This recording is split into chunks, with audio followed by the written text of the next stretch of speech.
지금부터 수학 책임 교육 가로막는 초등 1, 2학년 수학 국정교과서 문제와 해법을 찾아본다 토론회를 시작하도록 하겠습니다. 먼저 간단한 국민의례 시작하고 있습니다. 국기에 대한 경례가 있겠습니다. 모두 자리에서 일어나 주시기 바랍니다. 전면에 국기를 향해 주십시오. 국기에 대하여 경례.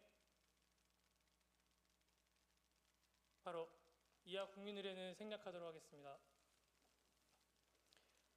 토론회 시작하기에 앞서서 오늘 참석해 주신 내빈 여러분들을 소개해 드리도록 하겠습니다. 먼저 이번 토론회를 준비하기 위해서 많은 노력을 해주셨던 사교육 걱정 없는 세상 공동대표 홍민정 대표님 오셨습니다. 네, 그리고 오늘 토론회 자장을 맡아주실 강환 전 서울교대 수학교육학과 교수님, 2009 개정교육과정 초등수학 국정교과서 집필 공동책임자를 역임하셨습니다.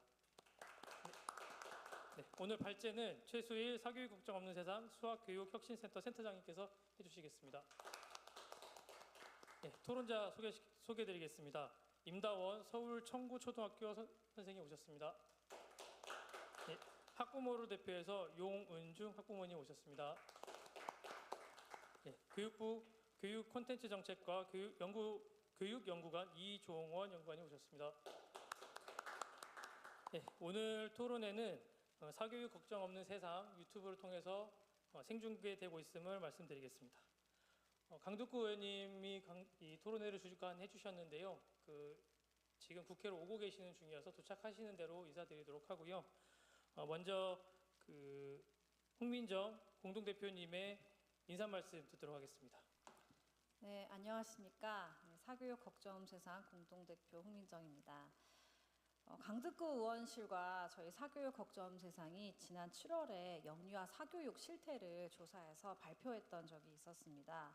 전국 초등학교 1학년 학부모 11,000명에게 자녀가 사교육을 언제 처음 시작했는지를 물었더니 초등학교 입학 이전이라고 응답한 비율이 전체 65.6%, 국어와 수학 과목은 각각 74.3%, 70.6% 등으로 나타났습니다.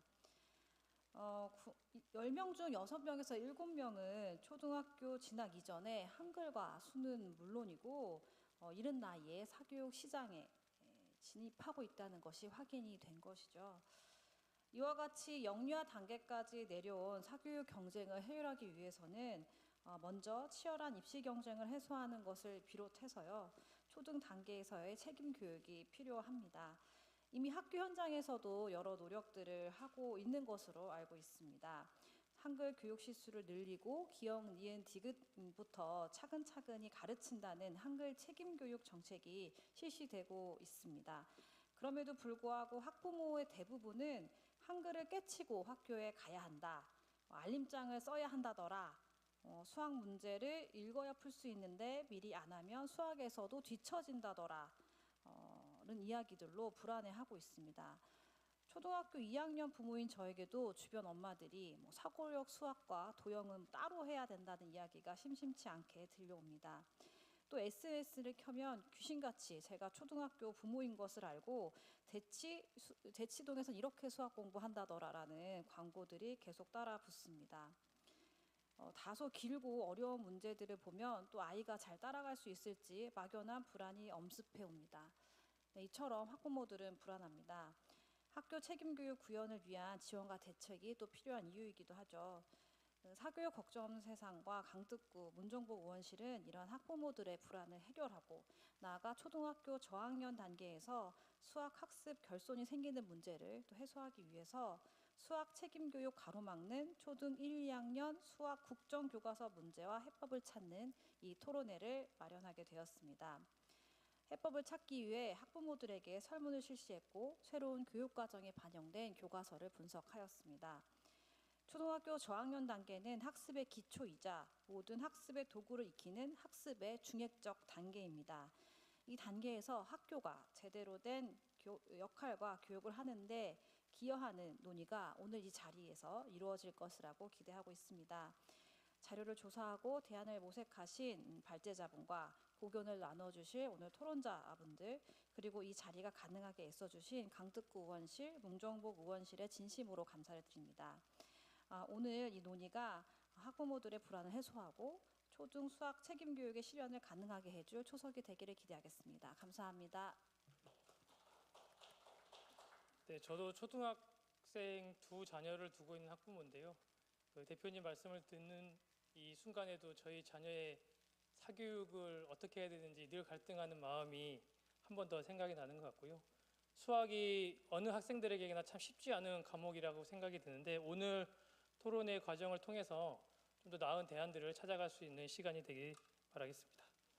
네, 그러면 이어서 저희가 토론회 시작하기 전에요. 단체 사진 촬영을 먼저 하고 본격적인 토론회 시작하도록 하겠습니다. 참석하신 분들 모두 현수막 앞쪽으로 나와주시면 감사하겠습니다.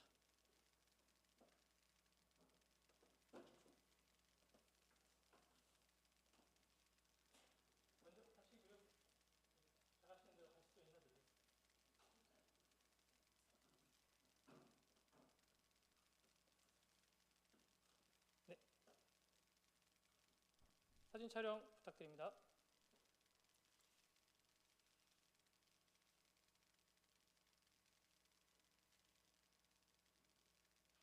네, 감사합니다.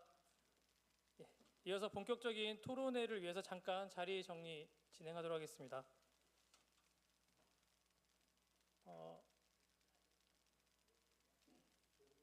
발제하는 과정에서 PPT 사용이 있어서요. PPT 하시는 동안은 잠깐 옆쪽에서 토론자분들이 옆쪽에 앉아 계시면 될 것 같습니다.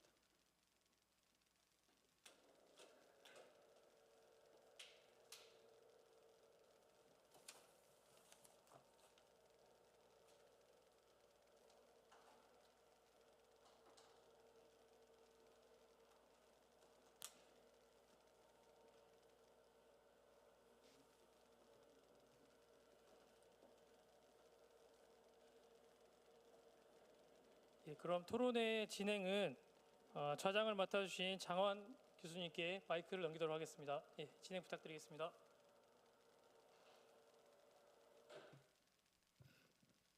네, 그러면 이 제목이 좀 긴데 수학 책임교육 가로막는 초등 1, 2학년 수학 국정교과서 문제와 해법을 찾아본다. 2022 개정 교육과정 초등 1, 2학년 수학 국정교과서 개선 방안 마련을 위한 국회 토론회 토론을 시작하겠습니다. 먼저 발제를 최수일 사교육 걱정 없는 세상 수학교육 혁신센터 센터장님의 발제를 듣고 이제 토론으로 들어가도록 하겠습니다. 최수일 박사님 소개해 주시기 바랍니다.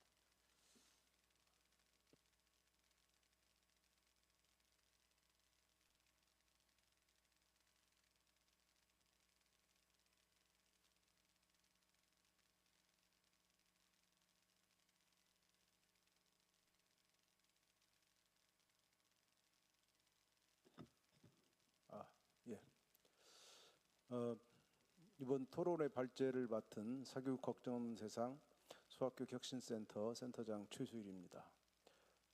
저희들은 지난 1년간 교육부로부터 초등 수학 교과서 1, 2학년 현장 검토본을 받아서 여러 전문가들과 함께 분석을 해왔습니다. 그 분석한 결과를 오늘 이제 발표드리고 이에 따른 토론을 진행하도록 하겠습니다.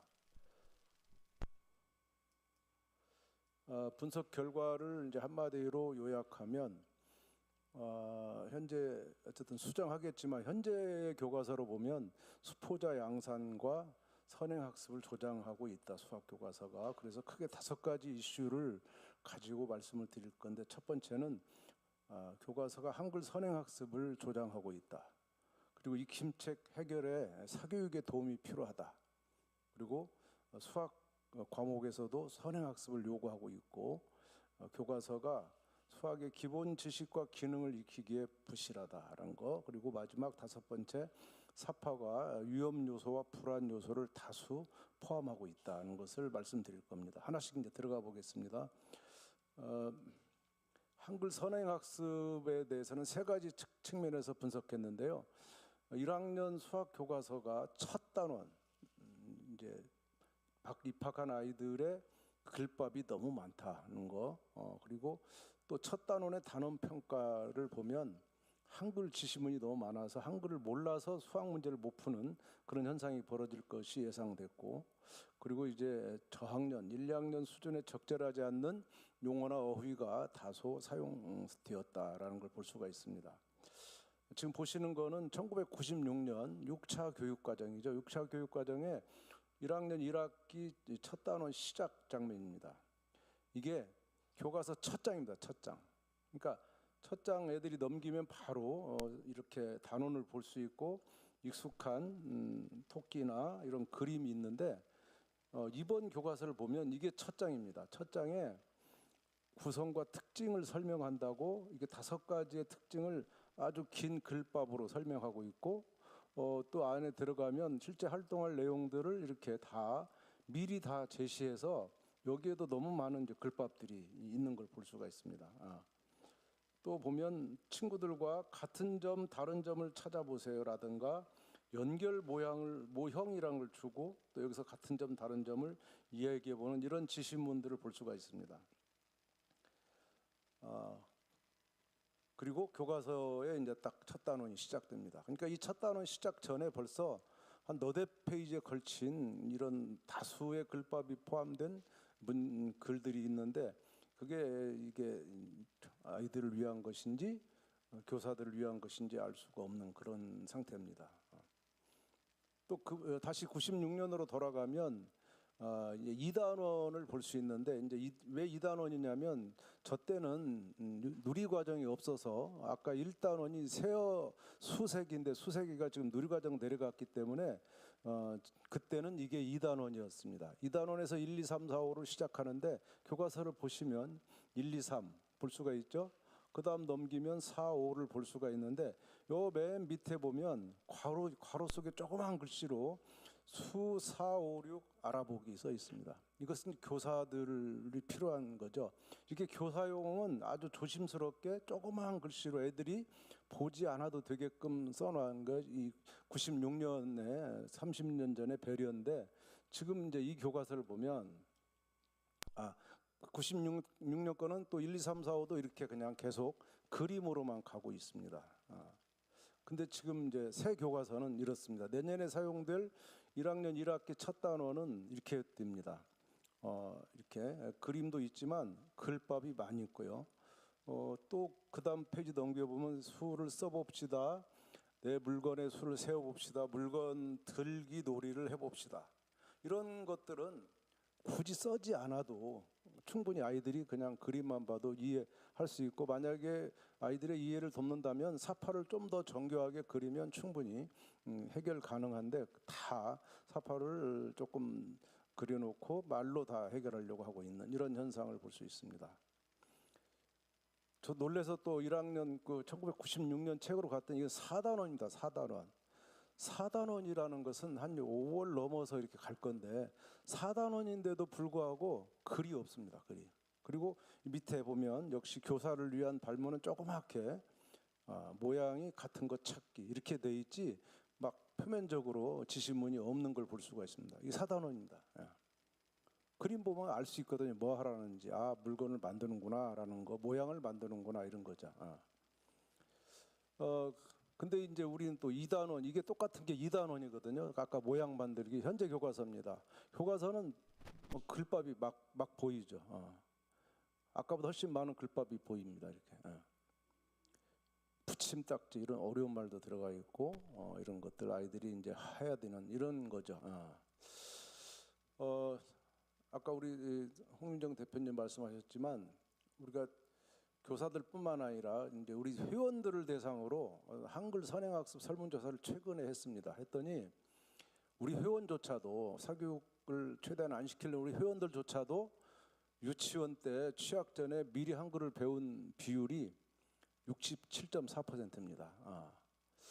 깜짝 놀랐고요.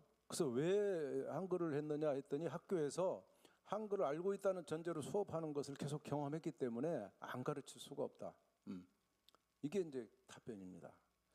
그 말은 국가에서 지금 한글 책임 교육한다고 하는 것을 시민들은 믿지 않고 있다는 것을 말하는 통계라고 볼 수가 있죠. 그다음 두 번째 이제 단원 평가로 내려가면 단원 평가 1단원입니다. 첫 단원인데 이 안에 너무 많은 글이 써 있는 걸 보시죠. 이때는 가나다라를 겨우 배울 때인데 이 글을 애들이 읽을 수가 없죠. 그러니까 아까 67% 아이들은 이걸 문제를 풀겠지만 선행하지 않은 33% 아이들은 이거를 해결할 수가 없는 거죠. 그래서 수학적으로는 뭔지 알지만 저 글을 못 읽어서 문제를 못 푸는 현상이 벌어질 수 있는 게 이 단원 평가입니다. 이 첫 단원이라도 글밥을 최대한 드러내주는 그런 배려가 필요하다고 생각됩니다. 두 번째는 어휘 문제인데 초등 저학년에 적절한 어휘, 이런 이거는 특별히 어린이 도서 연구회랑 같이 저희가 이제 조사를 한 겁니다. 어린이 도서 연구회는 어린 아이들의 책 읽기라든가 이런 것을 전문적으로 하는 사단법인이고 거기에 정말 많은 분들이 도와주셔서 이렇게 1, 2학년 교과서에 있는 그 수준에 맞지 않는 단어를 최대한 골라 주신 겁니다. 가장 많이 눈에 띄는 게 분리배출이라는 거였는데 환경 문제가 중요하지만 이렇게 분리배출한 것에 수를 세워서 이런 걸 직접 이렇게 제시할 필요가 있었는가, 사파로 충분하지 않은가 이런 생각을 해볼 수 있고요. 더 심각한 거는 이 수직선이라는 용어를 2학년 1학기 때 쓰고 있는데 이게 수직선은 수학 교육 과정에서는 중학교 1학년에 쓰는 정식 용어입니다. 지금 교과서는 중학교 1학년 교과서를 보시는 거고요. 1학년 때 이 수직선을 처음 정의하는 중1 때 하는데 초 2학년 때 이게 수직선이란 말을 교과서에 쓰고 있고 근데 또 초등 교과서는 3학년에 가서야 비로소 수직선도 아니고 직선마저도 3학년에 정의되고 있습니다. 그러니까 수직선은 정말 2학년에게는 어울리지 않는 어려운 이제 용어죠. 그냥 간단하게 이제 쓸 수 있는데 수직선이라는 용어를 정확하게 쓰는 것은 상당히 문제가 있다 이렇게 볼 수가 있고요. 자, 두 번째 큰 문제는 익힘책으로 넘어갑니다. 익힘책은 자기주도 학습을 이제 기본으로 하고 있고 학생 스스로 하는 것이고 어찌 보면 가정에서 해야 되는 건데 이 익힘책의 문제가 교과서보다 높아서 정말 선생님들이 이걸 보는 순간 학교에서 이걸 해결해 주려고 노력하지만 학교 수업 시간에 또 부족하니까 결국 익힘책 문제 때문에 정규 수업도 빨리 가고 아무렇게나 가는 이런 현상이 벌어지고 있고 그래서 여기에 오히려 이제 사교육이 낄 우려가 충분하다라는 겁니다. 구체적으로 들어가 볼게요.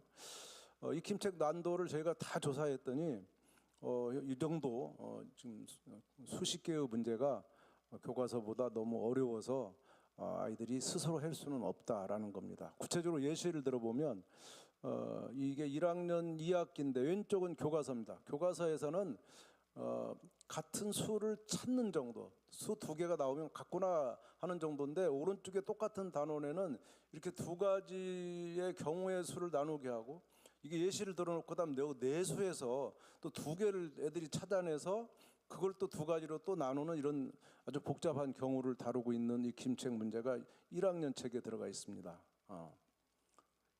2학년 책에는 길이에 관한 건데 길이에 관한 합과 차를 구하는데 교과서 본문은 이렇게 차이를 구하는 또는 합을 구하는 상황에서 모두 다 식을 아주 가지런하게 잘 써줘서 아이들이 미터 길이, 센티미터 길이 덧셈 뺄셈 하면 됩니다.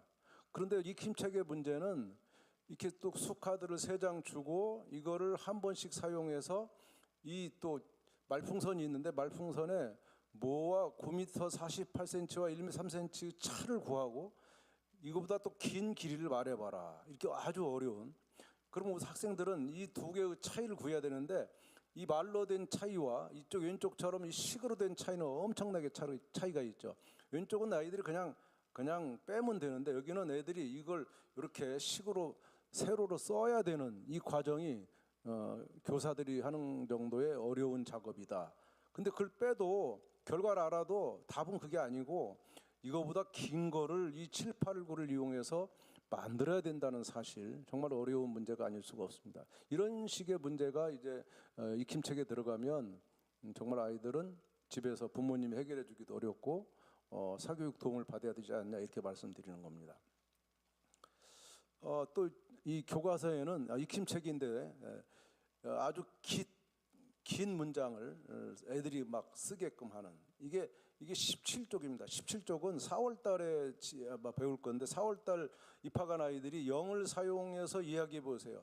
이야기라고 하는 것으로 살짝 피해 가는데 이야기 말하는 줄은 안다고 생각하지만 실제로 이게 익힘책의 풀이 답으로 제시된 건데 이것을 애들이 봐야 됩니다. 이게 답이라는 거 정답을 줬습니다. 우리 반에서 오늘 숙제를 하지 않은 학생은 0명입니다.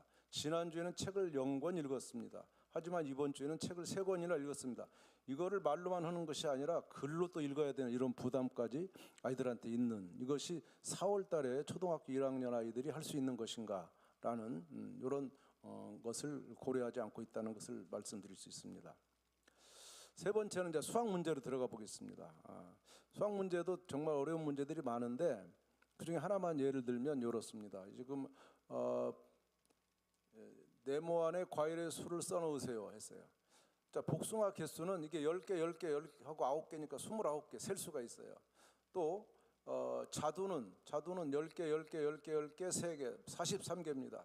그래서 복숭아나 자두는 셀 수 있는데 참외는 약간 반투명에다가 넣어 있고 밑에 또 박스가 있는데 알고 보니까 이 박스 속에 또 참외가 들어가 있는 거예요. 그래서 우선 여기 있는 것 애들이 세게 돼 있죠, 눈으로. 그리고 여기 밑에 반투명의 점이 보이는 걸로 봐서는 이 참외의 꼭지가 여기 있는 것 같아요. 대충 세보니까 한 15개 정도는 보이는 것 같아요.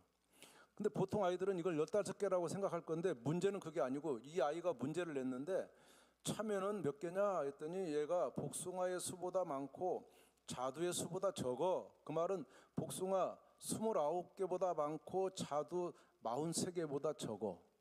그럼 저 사이에 29개와 43개 사이에 참외가 있어야 되는데 참외는 몇 개일까? 이렇게 불특정의 저런 많은 수를 가지고 애들이 세를 세야 되는 답이 정해져 있지 않는 이 교과서가 이렇게 답이 없는 문제를 너무 많이 제시하고 있는데 이런 것도 지금 거기에 해당되는 문제로 볼 수가 있습니다. 이런 것들은 이걸 애들이 해결하지 못하는 순간 부모님들은 선행학습하지 않은 거에 대해서 아마 후회할 거고 아이들도 힘들어할 그런 장면이 딱 떠오릅니다. 또 문제에도 보면 2학년 문제인데 또 이 교과서는 카드를 되게 많이 쓰고 있는데 카드를 또 넷 중에서 2장을 선택해서 덧셈 문제를 만들고 친구와 함께 해결해라. 문제를 만들어라. 문제 만드는 활동은 수학이 중요하지만 저학년이 문제를 만든다는 건 정말 어려운 거죠. 그래서 여기 있는 4장 중에 예를 들면 34를 선택하면 34를 놓고 8을 더해요. 그럼 42가 되겠죠. 56을 선택해서 8을 더해 64가 되겠죠. 뭐 그 정도 계산은 괜찮지만 그거 문제를 만들어서 이렇게 넓은 공간을 아이들한테 부담스럽게 주고 있는데 교사용 지도서에 답을 봤어요. 그랬더니 이렇게 문장을 써야 되는 겁니다. 53을 선택해서 나는 구슬 53개를 가지고 있었는데 친구가 8개를 주어서 문제를 만들어서 모두 몇 개냐 그랬더니 또 수모형으로 하고 뭐 해서 계산 결과는 60일이다. 이런 답을 아이들이 어떻게 쓸 수 있겠는가? 정말 2학년에게는 가혹한 일이 아닐 수 없습니다.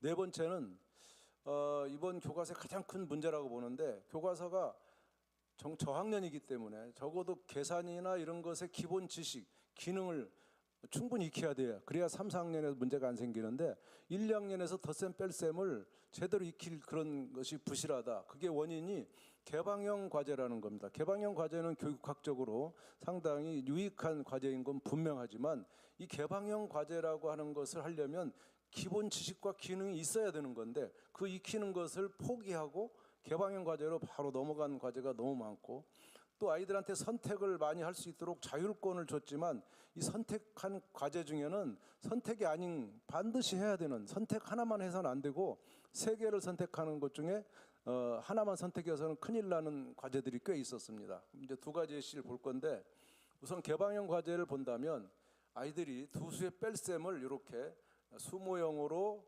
10모형, 1모형 해가지고 빼는 것을 형식화했습니다.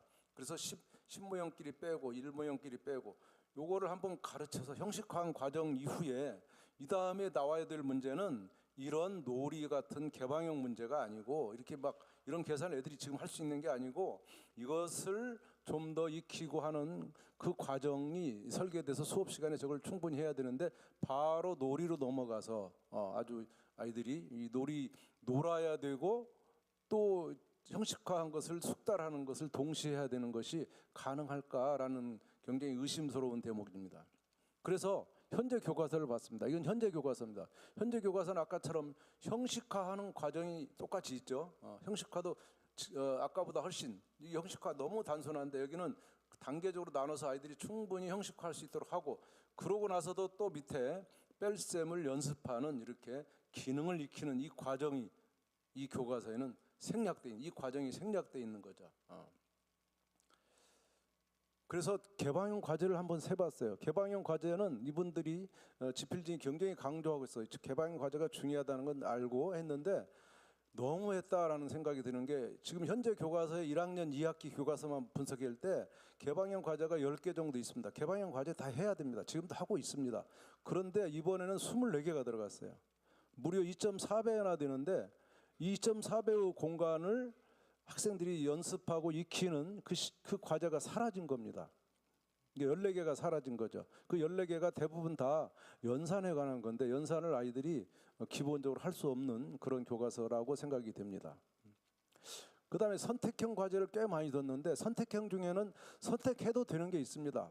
근데 선택하면 안 되는 것도 있어요. 이게 이제 선택하면 안 되는 건데 예를 들면 이런 두 자릿수에다 한 자릿수를 더하는 여러 가지 방법인데 요거는 이제 이어색이라는 거죠. 이어색이. 그래서 이거 거의 유치원이나 초등 저학년 1학년 수준의 이어색인데 그 다음에는 이제 그 다음에 하는 게 표를 그리는 겁니다. 10개씩 표를 그려서 하는 거고 그 다음에 진짜 형식화해서 아까 봤던 수모형으로 하는 겁니다. 그러니까 이 세 가지는 선택이 아니고 1번 한 다음에 또 2번을 거쳐서 3번으로 가야 되는 세 가지를 모두 해야 되는데 하나만 선택하게 해놨어요. 근데 만약에 얘가 1번을 선택해서 이어세기만 했어요. 이런 아이가 그 다음 과제가 바로 넘어가는 게 이건데 1번 아이만 선택한 아이가 이렇게 수모형으로 형식화하는 과정을 하지 못하죠. 이 아이는 이걸 했어야 되는데 이걸 선택하지 않은 아이는 이 과제를 해결할 수가 없고 이 형식화 과정을 겪는데 많은 애로가 있을 거다라는 겁니다. 그래서 저런 과제는 선택형이 아니라 방법 1, 2, 3을 반드시 따로따로 과제로 두고 모두 다 학습하도록 해서 그것을 충분히 한 학생이 그 다음 이렇게 형식화 과정으로 넘어오도록 하는 그런 배려가 필요합니다. 그 다음 마지막 5번째는 사파가 너무 부적절하다. 위험한 게 되게 많고 불안하게 하고 아이들은 이 사파를 보는 순간 위험을 느끼고 불안해서 수업에 집중할 수 없고 또 사파가 너무 1, 2학년의 현실에 너무 맞지 않는다라는 겁니다. 예를 들면 지금 보십시오. 이 무슨 그림 같습니까? 화장실이거든요. 화장실 굉장히 민감한 화장실의 윗뚜껑을 지금 다 보이게 여기서 화장실 아이들이 갈 수 있겠습니까? 또 지금 신호등도 없는 횡단보도가 있고 아이들이 지금 둘이 손을 들고 걸어가고는 있지만 이게 앞도 아니고 서로 마주보고 있고 횡단보도를 건너간 아이가 앞도 쳐다보지 않고 그다음에 여기는 지금 차가 지나가고 있어요. 이 차는 지금 불과 1초 전에 여기 지나갔을 건데 지금 아이들은 이미 횡단보도에 발을 딛고 있어요. 이 그림은 정확하게 현행 도로교통법에 의하면 위반입니다. 그렇죠? 아이가 사람이 여기 보도에 들어오면 차는 여기서 멈춰 서 있어야 되는데 지나가고 있어요. 이런 그림을 주면 아이들이 위험하죠. 내가 건너가다가 그리고 아이들끼리만 성인도 없이 선생님도 없이 아이들끼리만 이런 위험한 도로를 건너가게 만드는 이런 그림 여기에 반드시 성인이 동반해야 되는데 그런 그림이 빠졌다는 거죠. 그 다음에 이거는 이제 독도의 연날리기 행사가 있다. 이 독도는 이번에 상당히 중요한 주제죠. 교과서에 독도에 관한 강조점이 많은데 그래서 넣은 것 같아요. 근데 독도의 연날리기 행사가 있다. 독도에서는 연날리기 행사를 하면 안 됩니다. 왜냐하면 독도는 아주 좁은 공간이고 사람이 거의 약간 서 있고 거기서는 연을 날리려고 움직일 공간이 별로 없는 데다가 만약에 지금 아이들은 이 연이 끊어졌을 때 줄이 끊어지면 이 연이 어디로 가겠냐? 당연히 동해안 바닷가로 떨어지겠죠. 그럼 환경 오염이 되는 겁니다.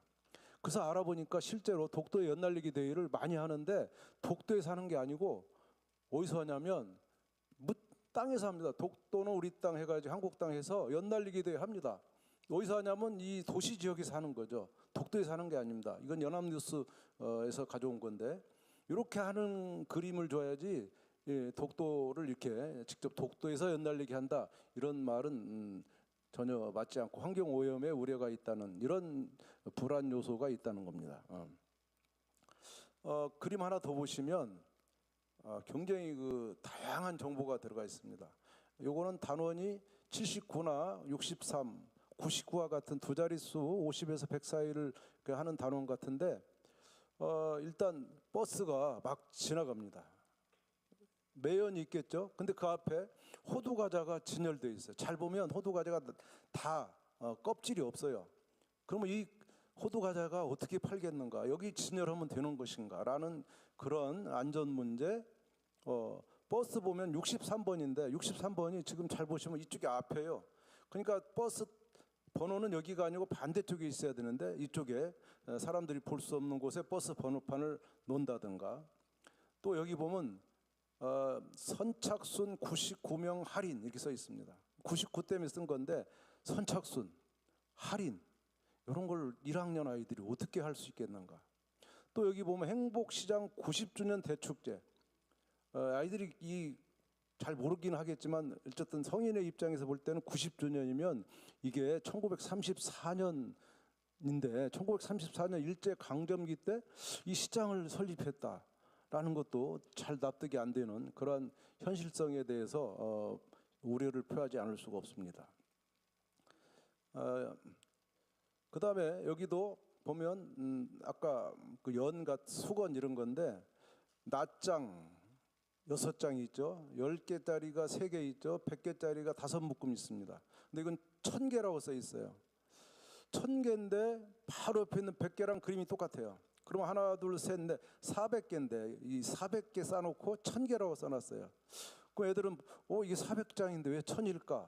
그걸 고민하게 돼 있죠. 교과서는 1000이라는 걸 가르치려고 했지만 네 자릿수를 공부하기 전에 애들은 왜 400이 1000이냐고 따질 거라고요. 이렇게 비례가 안 맞는 이런 그림도 볼 수가 있습니다. 이렇게 비례가 안 맞는 거는 같은 그림 안에서 있을 수가 없는 거죠. 떨어져 있으면 몰라도 이렇게 같이 나란히 있으면 이건 400장에 불과한 건데 1000이라고 써놓고 있는 이런 그림도 있습니다. 그리고 이 교과서가 너무 많이 농장을 많이 쓰는데 지금 1학년 아이들이 이렇게 채소를 기르는 농장에서 애들이 일을 하고 있습니다. 이게 가능한 일인가? 아이들 현실에서 가상으로 한다고 하지만 너무 아이들 현실과 동떨어진 그런 사파들이 아닌가 생각이 듭니다. 자, 이상의 내용을 가지고 저희가 이제 교육부에 요구하고 집필진에 요구하는 것은 정말 유치원 학부모들의 안심, 또 초등 수학 1, 2학년 교육의 정상화입니다. 1학기 1단원 지시문은 최대한 삭제해야 되고 이 삭제해야 된다는 그간의 연구에도 너무 많이 나와 있는데 지금 계속 삭제하지 않고 있고 언젠가 돌았는데 계속 더 많아지고 있습니다. 부적합한 용어 많이 보셨는데 수정해야 되고 이 김책의 난도는 정말 아이들의 생각하고 가정을 생각해 낮춰줘야 되고 이 개방형 과제나 선택형 과제를 너무 남발로 인해서 이 기본 교육이 안 되는 부실한 부분을 꼭 수정 보완해 주시기 바랍니다. 그리고 사파에서 위험하거나 불안한 그런 사파 수정. 마지막으로 발제문이 없었지만 지금 계속 문제되는 것이 이 교과서 집필 기간입니다. 교육부는 작년 12월 달에 이 교육과정을 발표하고 올 3월부터 이 초등학교 1학년, 2학년에 실험할 현장 검토본을 만들었습니다.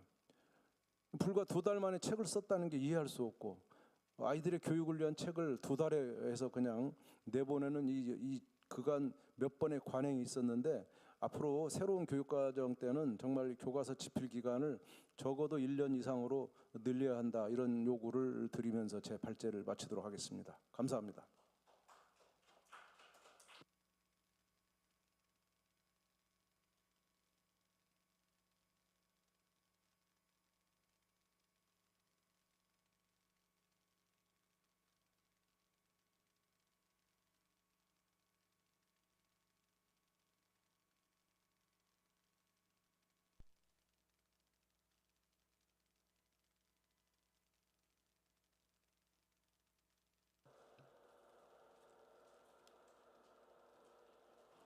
네, 발제 발표 수고했습니다. 강덕구 의원님 오신 것 같은데, 예, 인사 말씀을 잠깐 들으면 어떨까요? 예, 예, 저기 있었어요.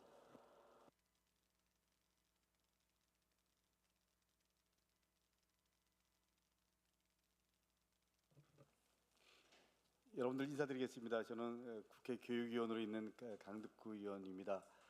오늘 수학 책임교육 가로막는 초등 1, 2학년 수학 국정교과서 문제와 해법을 찾아본다라는 주제로 저희 의원실은 사실 어떻게 보면 주관하는 거고요. 실질적인 거는 우리 사교육 걱정 없는 세상에서 준비를 했습니다.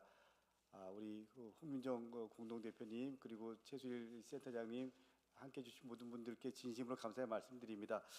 여러분 고백하겠습니다. 제가 국회 교육위원으로 전 4년 가까이 거의 이제 마무리하는 시점이 있습니다. 한 4개월 있으면 끝나는데 제가 국회 교육위원으로 있으면서 우리 사각세 없었으면 아마 교육위원으로서 역할을 거의 못했을 겁니다.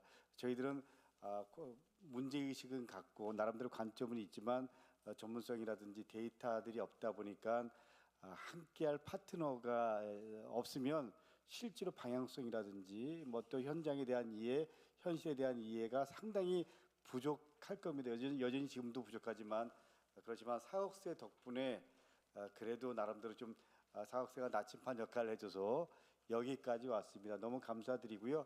그리고 우리 사학세는 우리 뭐 대입 문제 포함해서 우리 뭐 초등학교 1, 2학년 예를 들면 수학구 국정교과서 문제와 해법 이렇게 어떻게 보면 좀 특정 분야까지 교육의 전반적인 부분들을 짚어가고 방향성을 제시해 왔습니다.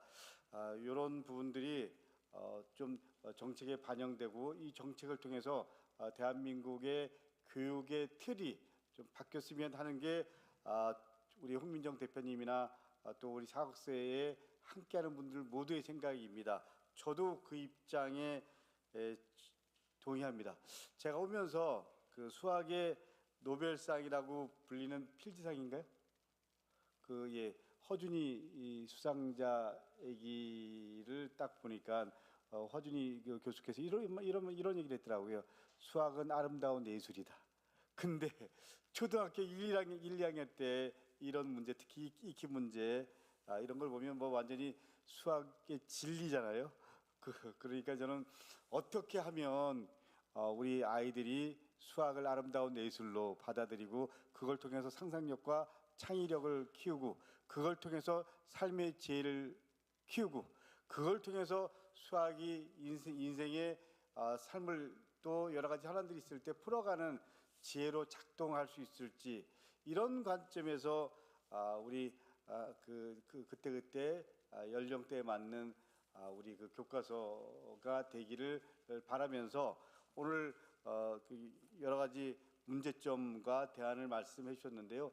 이런 부분도 좀 끝난 다음에 우리 교육부 관계자랑 같이 한번 비공개 간담회 자리를 한번 만들도록 노력하겠습니다.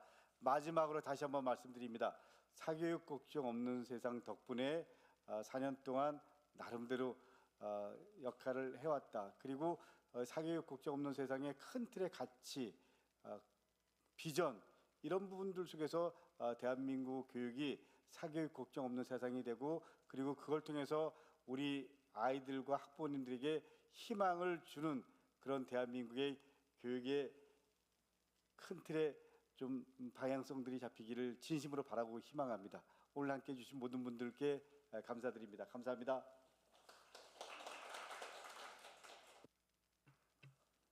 예, 감사합니다. 의원님 인사 말씀 들고 격려 말씀 감사히 들었습니다. 고맙습니다.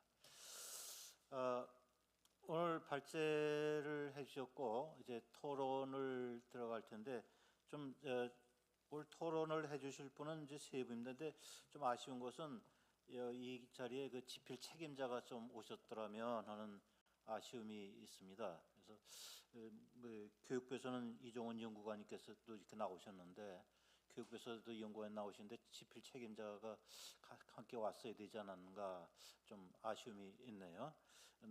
의원이 혹시 나중에 간담회 뭐 마련하시겠다고 하시니까 그 자리에는 한번 책임자도 오셔가지고 이런 격식을 조금 허물러 가면서 예. 얘기를 하면 더 좋지 않을까 하는 그런 생각도 듭니다. 나중에 이제 더 실무자들끼리 또 확인해 보시고요. 예, 그렇게 하도록 하겠습니다. 예.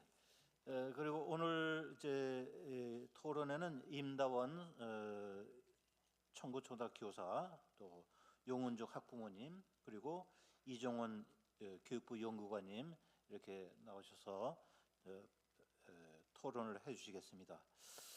먼저 임다원 서울 청구 초등학교 선생님께서 토론을 해주시겠습니다.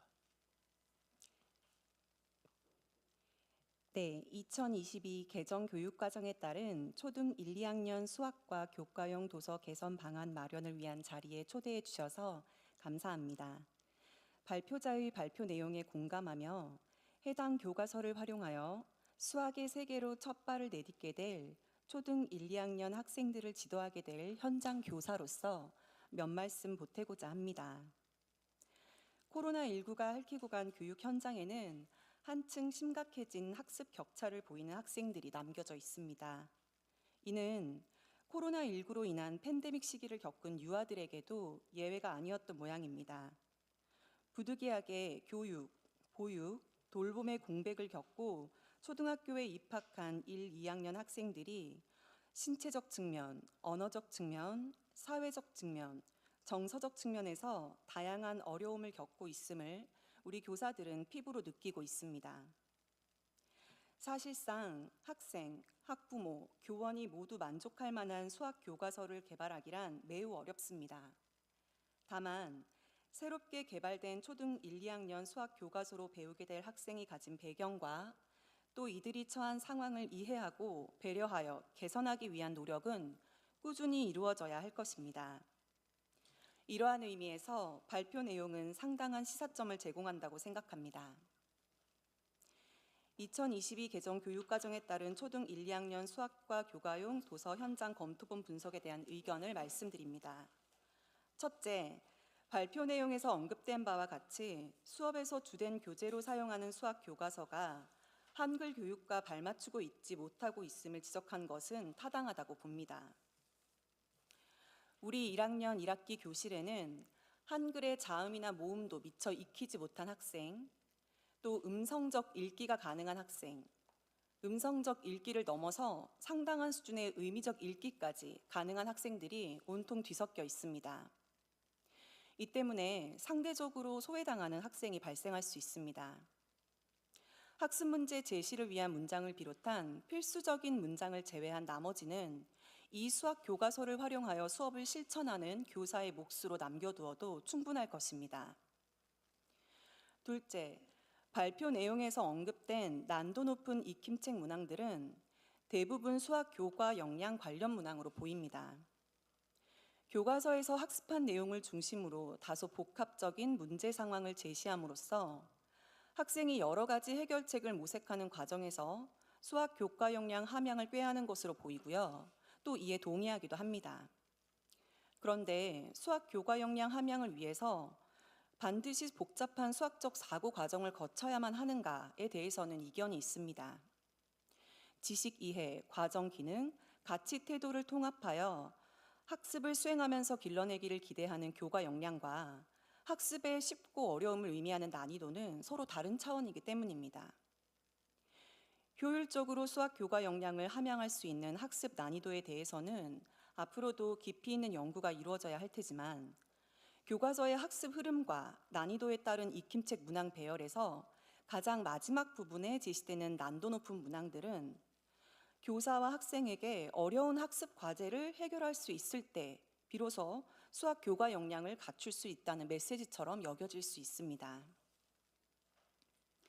마지막으로 학생들이 스스로 결과를 만들어 나가는 개방형 과제는 학생 주도적인 수업을 구현할 수 있다는 점에서 우리 교사와 학생 모두에게 긍정적이라고 생각합니다. 적극적인 개방형 과제 수행의 기회를 제공하는 것은 서로 다른 지적 수준을 가진 학생들이 협력하여 지식을 구성하는 경험의 장을 마련해 줄 것입니다. 그런데 교사는 정해진 수업 시간 동안 충분히 학생들에게 숙고의 시간을 제공할 수 있을지, 또 학생들은 자기 주도적으로 개방형 과제에 접근할 수 있을 만큼의 최소한의 지적 바탕을 갖출 수 있을지 개별 차시 구성에 대한 논의가 필요하다고 생각합니다. 차시의 흐름 내에서 이 교사가 충분한 숙고의 시간을 제공할 수 있는지, 또 학생이 최소한의 지적 바탕을 갖추고 개방형 과제에 접근해 나갈 수 있는지에 대한 배려가 없다면 개방형 과제는 교사의 수업 부담과 학생들의 학습 부담으로 이어질 수 있습니다. 특히 개방형 과제 수행이 익숙하지 않은 초등학교 1, 2학년 학생들에게는 더욱 그러합니다. 학생들이 자신의 사고 과정을 생각해보고 또 판단하고 선택하여 과제에 접근하기를 기대한다면 교사와 학생 둘 다에게 여유가 필요합니다. 이 여유를 가질 수 있어야 있지도 않은 정답을 찾으면서 모두가 급급하기보다는 학생이 주체적으로 스스로 목적을 설정하여 학습을 일으킬 수 있을 것입니다. 해를 거듭할수록 지적, 정의적 수준이 다양해지는 학생들과 그에 따른 혼란을 겪는 교육 현장의 교사들이 교사와 학생 간, 학생과 학생 간 서로 존중하고 배려하며 수학 수업을 만들어 나갈 수 있도록 초등 1, 2학년 수학과 교과용 도서에서 2022 개정 교육과정의 비전으로 새롭게 강조하고 있는 포용성을 보다 강조해 주시기를 기대하겠습니다. 이상입니다. 네, 감사합니다. 임나원 선생님께서 현장 교사로서 또 아마 임나원 선생님도 교과서 집필 경험이 있으시죠. 아마 집필 경험자로서 바람직한 교과서의 모습을 보는 시각을 보여주셨습니다. 특히 포용성에 관련해서 교과서가 좀 이렇게 나가야 되지 않을까 이렇게 생각된다고 말씀해 주셨습니다. 그다음에 제2 토론으로 용은중 학부모님께서 발표해 주시겠습니다. 예, 안녕하세요. 저는 지금 용산구에 거주하고 있는 초등학교 4학년, 중학교 2학년, 고등학교 2학년 학생을 양육하고 있는 학부모입니다. 네, 저는 그렇기도 하고 지역에서 그 마을교육 활동을 하고 있는 활동가로서 아이들을 좀 만나게 되는데요. 학부모와 그런 이제 마을교육 활동가의 측면에서 의견을 드리고자 합니다. 본격적인 말씀을 드리기 전에 보통 아이들이 좀 집안일을 서툴게 한다고 자꾸 이렇게 덤빌 때가 있습니다. 설거지도 하고 빨래도 개고 어떤 때는 요리도 하는데 이제 중고등학교 다니는 큰 아이들은 좀 꽤 익숙하지만 초4인 막내는 아직도 서툴 때가 있습니다. 설거지를 하다가 물컵을 떨어뜨릴까 혹은 세제는 남지 않도록 잘 헹굴까 걱정되어서 좀 하지 말라고 하는 경우가 오히려 있는데 하지만 그럴 때 아이가 스스로 생활의 기능을 익힐 수 있는 순간을 번거롭다는 이유로 막는 것은 아닌지 생각하게 됩니다. 처음이라 서툰 아이를 이해하기 위해서 저는 일부러 종종 왼손을 사용해서 좀 여러 가지를 해보게 되는데요. 그 왼손으로 공기도 해보고 혹은 젓가락질도 해보고 글씨도 써보고 아무래도 왼손은 어설프고 또 실수를 하기 마련인데요. 덕분에 제가 오른손으로 익숙하게 하던 일들이라고 해서 쉬운 게 아니라는 것을 깨달아요. 평소에 진짜 그렇게 좀 생활을 해보고 있습니다. 게다가 얼마 전엔 좀 갤럭시 폰으로 핫스팟 데이터를 사용하기 위해서 갤럭시 폰을 이제 좀 조작할 일이 있었는데 굉장히 어렵더라고요. 그래서 막 실패하고 계속 물어보고 하는데 오히려 그 모습을 보고 지금 제가 이제 아이폰만 사용을 하다가 갤럭시를 못 쓰는 걸 보고 남편이 이렇게 좀 왜 그런 것도 못하냐면 핀잔을 주니까 굉장히 불편해지고 마음이 좀 안 좋았었는데요. 예, 키오스크를 사용하는 어르신들의 마음을 좀 이해할 수 있는 시간이었습니다. 네, 그러니까 초등학교 1, 2학년 교과서 이야기하는데 왜 이 말씀을 드렸냐면 어른들이 보기에는 정말 쉬워 보이는데 처음 배우는 아이들에게는 그렇지 않겠다는 생각으로 접근하면서 이 수학 교과서를 들여다봤습니다. 과거에 어떤 학부모는 1학년 아이가 지금 현재 중학생이 됐는데 0과 2를 이해를 하지 못해서 아이가 이해를 못한다고 굉장히 토로를 했었거든요. 그래서 이렇게 답답하다고 얘가 왜 이런 걸 모르냐고 막 이렇게 얘기하는 경우도 있었는데, 물론 그 아이는 정말 주변에서 다양한 자원들이 굉장히 도움을 많이 줬기 때문에 잘 이해하고 넘어갔고요. 그런데 또 다른 이제 예를 들어드릴 아이는 현재 중학교 2학년이고, 그러니까 작년에 살인데 중학교 1학년 때 그 곱셈이 안 된다면서, 구구단이 안 된다면서 이제 지역의 마을 교육 활동가와 연결을 시켜줬거든요. 그래서 개별적인 학습을 진행하다 보니 얘가 구구단을 못하는 게 아니라 받아내림 있는 뺄셈을 못하더라고요. 근데 이 아이가 왜 뺄셈을 못하는가? 그때 이제 코로나 시기에 집에서도 학교에서도 뭔가 케어가 되지 않는 그런 아이였어요. 그렇다 보니까 코로나 기간에 더욱 공백을 벌어진 것을 확인할 수 있는 케이스였는데요. 이제 다들 알고 계시지만 수학은 차곡차곡 쌓아나가는 단계적 학습이 필요합니다.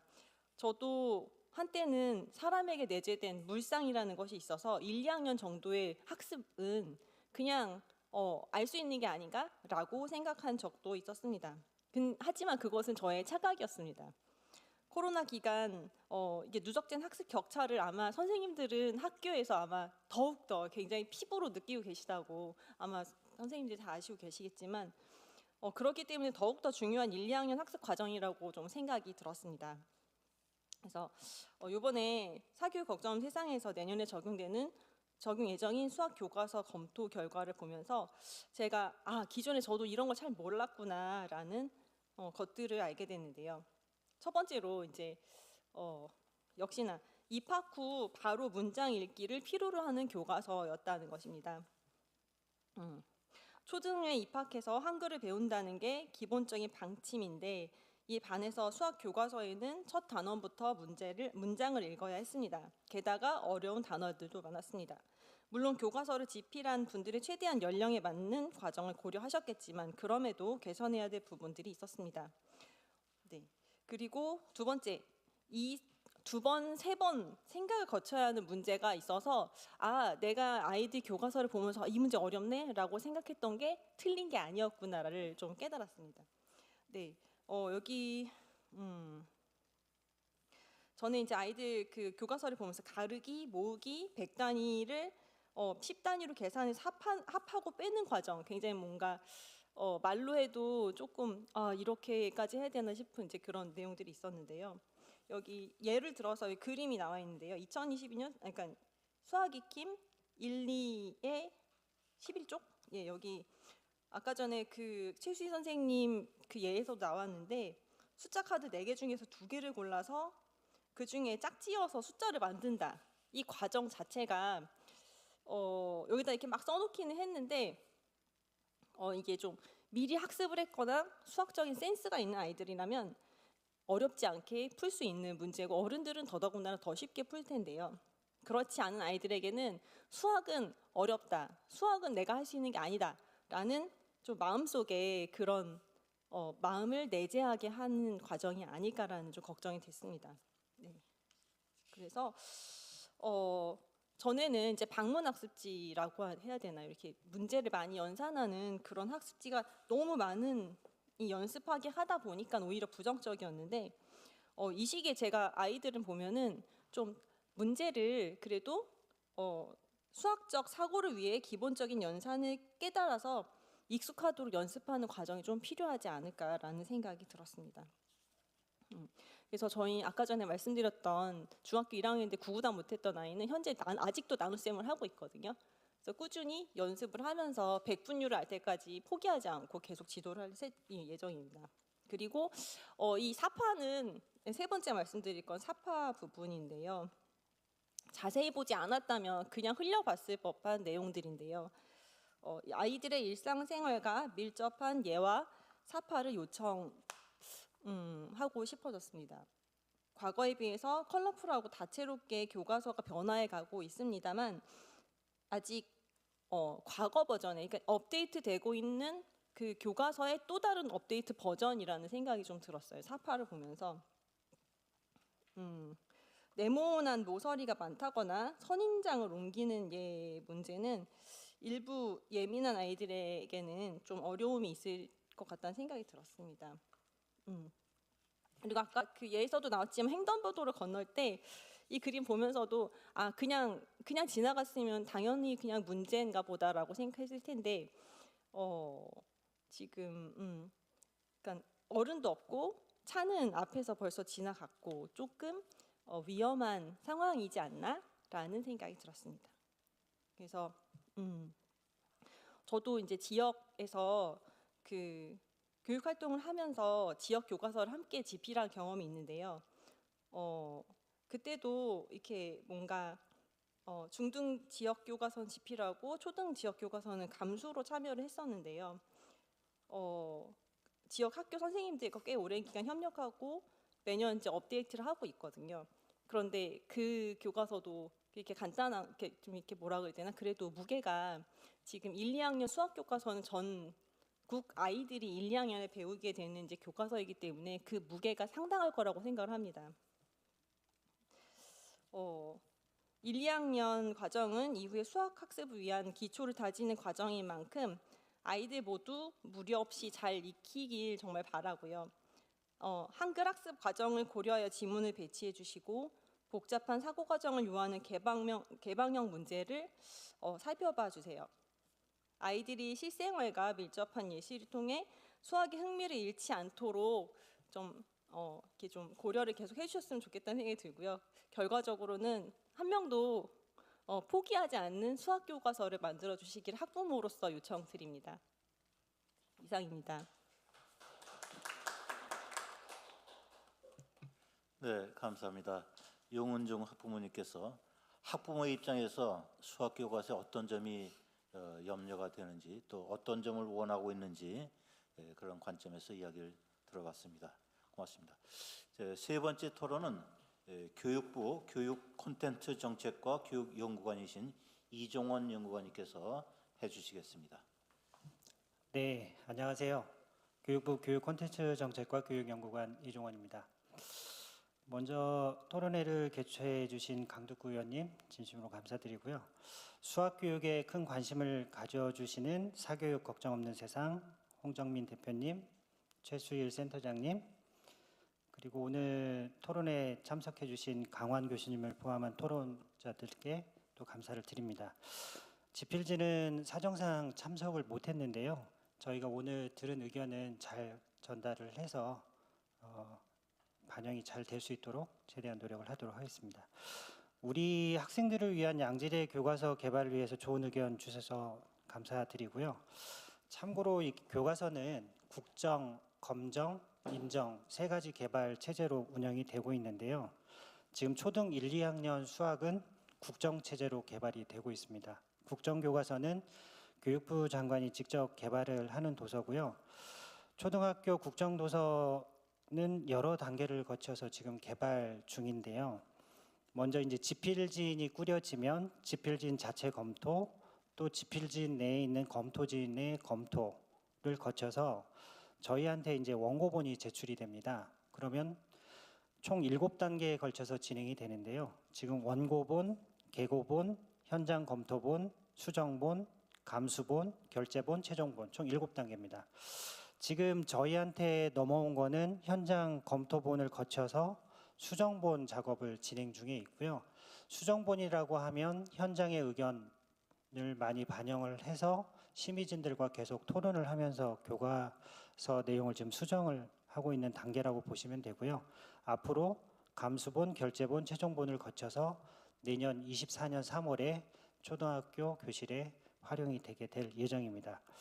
그래서 이런 여러 단계를 거치면서 최종적으로 저희가 현장 적합성 검토까지 하고 나면 이 수차례에 걸쳐서 다양한 전문가들의 검토 의견을 들어서 교과서가 최종 개발이 되고 있고요.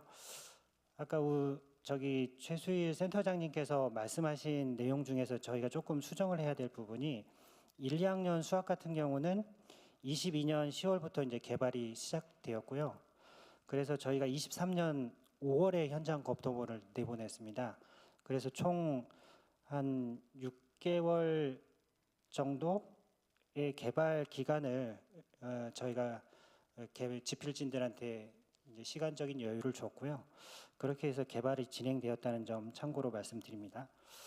그래서 저희 그 교육부에서는 초 1, 2학년 교과서를 다음과 같은 방향으로 개발하고 있는 사항인데요. 좀 안내를 드리겠습니다. 첫 번째로 24년 3월부터 적용 예정인 초등학교 1학년 수학 교과서의 경우 이제 많이 지적들을 해 주셨는데요. 수학 학생들이 한글을 정확하게 이해하지 못하더라도 이게 사파를 보면 충분히 문제를 이해할 수 있도록 개발을 지금 하고 있고요. 또한 이제 초등학교 1학년 국어 교과서의 한글 수준하고 최대한 맞출 수 있도록 하고 있고 한글을 최소화하려고 수정을 하고 있고요. 그다음에 지시문을 이렇게 긴 문장이 아니라 7어절 이내로 기술할 수 있도록 계속 수정 작업을 하고 있습니다. 추가로 말씀을 드리면 국어 1, 2학년 교과서에서도 이제 기초 다지기 등을 통해서 수학 교과서에 제시되는 어려운 이제 겹받침 낱말들이 있습니다. 그러니까 여덟, 많다, 넓다 이런 용어들에 대해서도 학습할 수 있는 코너를 따로 마련을 해가지고 학생들이 학습할 수 있도록 지금 구성을 하고 개발을 하고 있습니다. 두 번째로 아까 수학 익힘책 부분을 좀 많이 지적을 해주셨는데요. 수학 익힘책 문화도 현장 적합성 검토 결과를 반영했는데요. 현장 적합성 검토라는 거는 저희가 전국에 부설초등학교, 상설연구학교 총 9개의 교가 있고요. 교사연구회 총 9개, 현장 적합성 검토 지원단, 교과별로 총 100명씩 구성을 해서 총 448명으로 지금 현장 적합성 검토를 하고 있는데요. 이 결과를 반영해서 지시문을 단순 명료하게 수정을 하고 있고요. 문항의 난이도를 점검을 해서 학생들에게 어려운 문항은 지속적으로 수정 보완하고 있다는 사실을 좀 말씀드리겠습니다. 그다음에 아까 개방형 문항에 대해서도 좀 말씀을 해주셨는데요. 그 선택의 범위를 최대한 이제 제한을 하고 구체화하는 방향으로 좀 개선을 하려고 하고 있고요. 그다음에 이제 사파 말씀도 좀 많이 주셨는데 사파도 이제 이렇게 시민들의 의견을 들어보면 이제 사파를 그렸던 사람들이 전혀 신경 쓰지 않았던 부분들 그런 부분들을 심의진 의견을 통해서 이제 수정을 많이 하고 있는데 이제 참고로 말씀드리면 사파 비용이 상당히 많이 소요가 되고 있고요. 저희가 이제 한번 사파를 그리고 나서 그 수정을 하는 작업들 이런 부분들도 비용이 많이 들어가다 보니까 의원님께 이 자리를 빌어서 말씀드리고 싶은 거는 이 교과용 도서 예산은 국고로 지원을 하고 있는데 과목당 이제 개발되는 총 비용이 있다 보니까 이게 교과용 도서 이제 검정 같은 경우는 출판사에서 많이 투자를 하고 이제 여러 사파들도 이렇게 고급스럽게 하는 거에 비해서 국정도서 같은 경우는 예산이 한정돼 있다 보니까 심의회를 개최하는 거나 아니면 이제 사파에 소요되는 비용들을 이렇게 총액 범위 내에서 조정을 하다 보니까 좀 이렇게 개발을 하는 한계가 좀 있다는 점 좀 이렇게 참고를 해주시면 고맙겠고요. 그다음에 이제 그래서 이제 사파 등에 대한 부분도 학생들의 학습을 촉진할 수 있는 방향 또 아까 걱정스러워하셨던 부분들 이런 데를 최대한 반영을 해서 수정할 수 있도록 하겠습니다. 저희 우리부에서는 이제 최종본 교과서가 나올 때까지 현장 의견을 최대한 많이 반영하려고 노력을 할 거고요. 그래서 이런 자리를 통해서 이제 나온 여러 가지 의견들 또 의원님께서 자체 제작해 주신 자료집 이런 것들도 저희가 여러 분석을 통해서 내용들을 잘 참고하고 있고요. 학생 중심의 적정한 난이도를 가진 양질의 교과서가 개발 보급될 수 있도록 최선의 노력을 하도록 하겠습니다. 감사합니다. 네, 감사합니다. 이종원 교육연구원님께서 교과서 개발 주관 부서로서 교육부의 입장에서 교과서 개발의 구체적인 절차, 과정, 시스템 이런 또 제약 조건 이런 것들을 설명해 주셔서 우리가 교과서 제작을 이해하려고 할 적에 많은 도움의 말씀을 주신 것 같습니다. 사실 그런 시스템적인 측면과 함께 교과서를 쓸 때 원고를 쓰는 사람 입장에서 이 부분을 왜 이렇게 썼는가 하는 이야기도 좀 들었으면은 우리가 이런 분석을 하면서 가지는 의구심들이 많이 해소되고 또 이제 여기서 제기하는 문제점들이 어떻게 개선되어질지에 대한 방향도 좀 잡을 수 있지 않았을까 하는 그런 생각을 갖습니다. 이래 발제와 토론 세 분의 토론 내용을 다 들었습니다. 이것 가지고 더 이제 토의를 하고 싶은 질문과 또는 제안과 이런 점들이 많이 있을 것이라고 생각이 됩니다. 그래서 이제부터 자유 토론 시간을 갖도록 하겠습니다. 여러분께서 원하시는 분은 손을 들고 말씀을 해주시면 제가 진행을 도와드리도록 하겠습니다. 먼저 최 박사님 먼저. 예. 세 분 그 토론하신 그 내용 참 감사드리고요. 일단 임다운 선생님께 이렇게 묻고 싶은 게 있는데 이제 어려운 문제를 해결하는 것과 교과 역량은 이제 별도다 이렇게 말씀하셨고 그렇다면은 이제 지금 이 집필진들이 가지고 있는 생각은 교과 역량이 강조되고 있는 이 교육 과정에서는 그 역량을 함양할 수 있는 문제는 꼭 어려워야 된다라고 이제 인식하고 있는 것 같은데 그럼 보통 수준의 문제를 가지고도 교과 역량을 이제 기를 수 있는 게 충분한가 가능한가 그런 가능성 문제가 좀 궁금하고요. 그다음 또 포용성을 충분히 이제 강조하고 비전으로 제시한 그걸 교과서에 담았으면 좋겠다 이렇게 요구하셨는데 저도 포용성 문제는 생각하지 못했는데 포용성을 어떻게 교과서에 담을 수 있겠는가 하는 그 방안 혹시 아이디어 있으면 좀 말씀해 주시면 감사하겠습니다. 네, 먼저 그 수학 익힘책의 난도 높은 문항들이 대부분 수학 교과 역량 관련 문항에 해당하게 강조되고 있다는 점에 대해서 제가 말씀을 드렸었는데요. 수학 교과 역량은 수학 교과서의 첫 그 생차시에 탐색하는 거기서부터 시작이라고 생각합니다. 그 모든 구성 어느에서도 역량을 함양하지 않을 수 있는 부분이 없거든요. 근데 마치 이 어려운 과제는 아마도 이렇게 좀 강조하고 싶었던 것 같습니다. 그런데 그 너무 거기서만 강조가 되다 보니까 나머지 과제들은 마치 이 난도 높은 문항을 해결하기 위한 디딤돌처럼 느껴지고 있는 거예요. 하지만 선생님들께서도 보시면 저 두 쪽에 문장 한 4개, 5개 정도 되잖아요. 하지만 교사들은 문장 하나만으로 40분 수업도 가능합니다. 아무도 저 교과서만으로 수업하지 않아요. 거기에는 수많은 교수학습적 방법들이 이어지고 그 과정에서 끊임없이 교과는 역량을 함양할 수 있는데 저기에만 이 익힘책의 마지막 부분에만 저렇게 역량이 강조되어 있다는 게 마치 어려운 문제를 해결할 수 있어야 역량 문항이다. 역량을 함양할 수 있다는 이미지를 준다는 거죠. 그래서 학부모님들께서 사고력 수학 하시는 게 나머지 기본 문제들은 역량 함양을 위한 문항이 아니기 때문에 그 사고력 수학 정도 풀어줘야 역량이 함양된 우리 아이는 역량이 높은 아이다 라고 생각하시는 오해에서 비롯된 게 아닌가 싶습니다. 또 마지막으로 제가 마지막 멘트로 포용성을 좀 강조해 주셨으면 한다고 말씀을 드렸었는데요. 저 개방형 과제는 마치 높은 수준의 지적 수준을 가진 학생이 나머지 아이들을 끌어서 포용해서 넘어가는 것 같은 생각이 들어요. 실제로 저 개방형 과제는 그렇게 설계가 되어 있는 것처럼 보이는 부분도 있기는 합니다.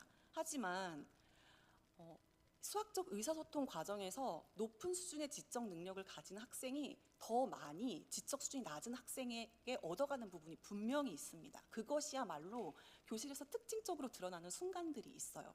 그런데 그 아이들을 중심으로 그러니까 높은 수준의 지적 능력을 가진 학생들이 나머지 학생을 포용한다는 점에서 좀 아쉬움이 느껴져서 그 부분을 좀 강조해 주십사 말씀을 드렸습니다. 이상입니다. 네, 의원. 우리 그 이종원 연구관님, 그 우리 그 수학 도서를 개발할 때 국어과 선생님도 여기에 참여를 하시나요? 일단 국어과 전공 선생님들은 이렇게 개집필진에 직접 참여하지는 않으시고요.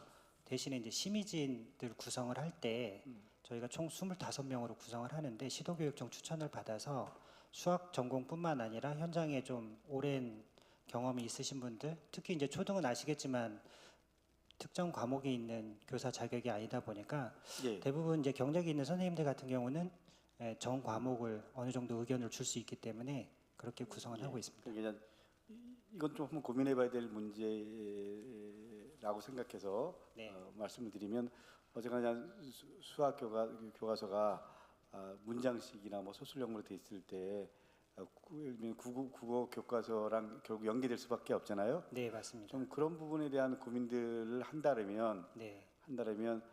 국어를 전공한 선생님도 이 집필진 안에서 어떤 형태로든지 의견이 개진될 수 있는 구조가 필요할 것 같습니다. 네, 한번 좀 알겠습니다. 고민. 그리고 아까 우리 선생님께서 그런 말씀, 용원중학교 학부모님께서 그런 말씀하신 것 같은데 어른이 보기에는 쉬워 보이나 이런 말씀하신 것 같은데 이게 어른이 보는 그러니까 예를 들면 사파라도 아이들이 보는 입장과 시각과 어른들이 보는 입장과 시각이 다르잖아요. 근데 그걸 좀 더 그 아이들 입장에서 이 여러 가지 교과서 내용도 그렇고 사파에 대한 부분 포함해서 좀 고민들이 담겨져 있으면 좋겠다라는 생각이 들고요. 그리고 지금 우리 국정교과서 관련된 부분은 민간 검정 교과서보다 좀 개발비가 상대적으로 조건이 좀 안 좋다라는 말씀하셨는데 이 부분은 뭐 어쩌나 좀 내일 교육위 상임위 할 때 잠깐 좀 얘기해서 제가 그 개발 비용에 대한 이 편차가 어느 정도인지 모르겠지만 오늘 좀 자료 요구를 해갖고 이 부분에 대해서는 좀 적극적으로 어쨌거나 좀 최소한 비용에 대한 부분이 어느 정도 당겨져 있을 수 있도록 한번 해보겠습니다. 감사합니다. 예, 감사합니다. 또 다른 의견 있으면 자유롭게 이거는 뭐 조금 주제하고 좀 벗어나도 좋으니까 연구원. 저는 사교육걱정세상 수학교육혁신센터 연구원이고요. 들으면서 여러 가지 질문이 생겼는데 일단 첫 번째로는 임다원 선생님께 질문이 있는데 학교 현장에 계시면서 지금 초등학교 교사는 또 이렇게 한 선생님이 다양한 과목을 가르치시잖아요. 그러다 보니까 수학을 학생들한테 가르치면서 가장 어려웠던 부분들이랑 학생들이 수학을 공부하면서 되게 힘들어했던 부분들이 어떤 것이 있는지 좀 궁금하고 그런 것들이 어떻게 하면 해결할 수 있는지 그런 대안들이 있으면 좀 제시해 주셨으면 좋겠다는 생각이 들고 두 번째로 이종원 연구관님께 제가 질문이 있는데요. 그래서 지금 뭐 지시문이라든지 이런 것들이 좀 줄어들고 이렇게 저희가 발제했던 내용들을 조금 다 수용해서 이렇게 다 정리하시겠다 하셨는데 일단 내년 3월에 일단 도입되는 예정으로서 지금 시일이 그렇게 많이 남지 않은 상황이고 이런 걸 봤을 때 저희가 이제 이전까지 수포자 현황도 많이 조사하고 수포자 비율도 많이 조사를 한 바 있는데 초등학교 때도 수포자가 발생하고 그런 부분에 대해서 어떻게 이 교과서가 수포자가 해결될 수 있을 것인지 지금 산적해 있던 문제들이 해결될 수 있는 교과서인지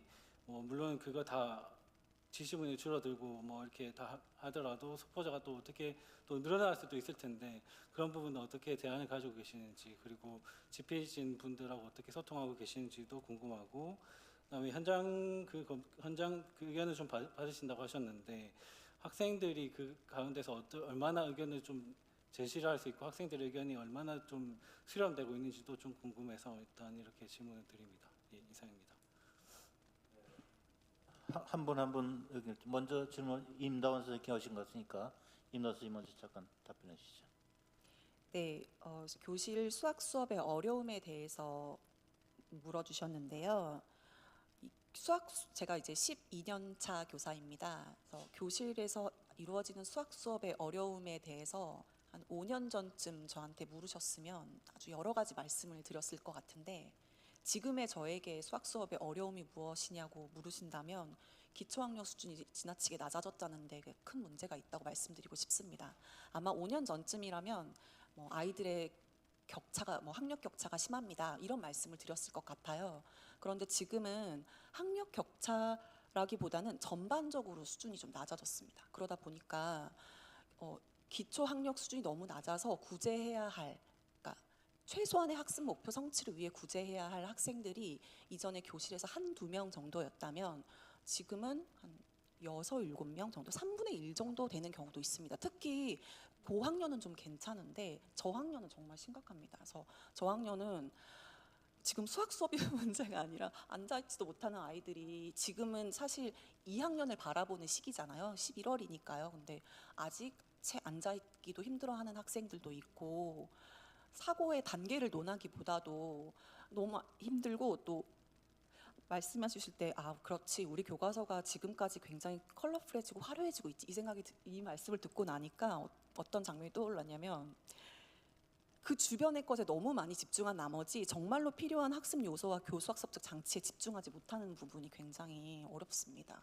그래서 이전에는 여러 가지 교수학습 방법을 동원한 아주 다채로운 수업을 꿈꿨다면 지금은 최소한의 학습 목표만이라도 아이들이 이걸 꼭 이 시간에 인지했으면 좋겠다. 거의 모든 교사의 역량이 쏟아붓고 있다고 해도 과언이 아닙니다.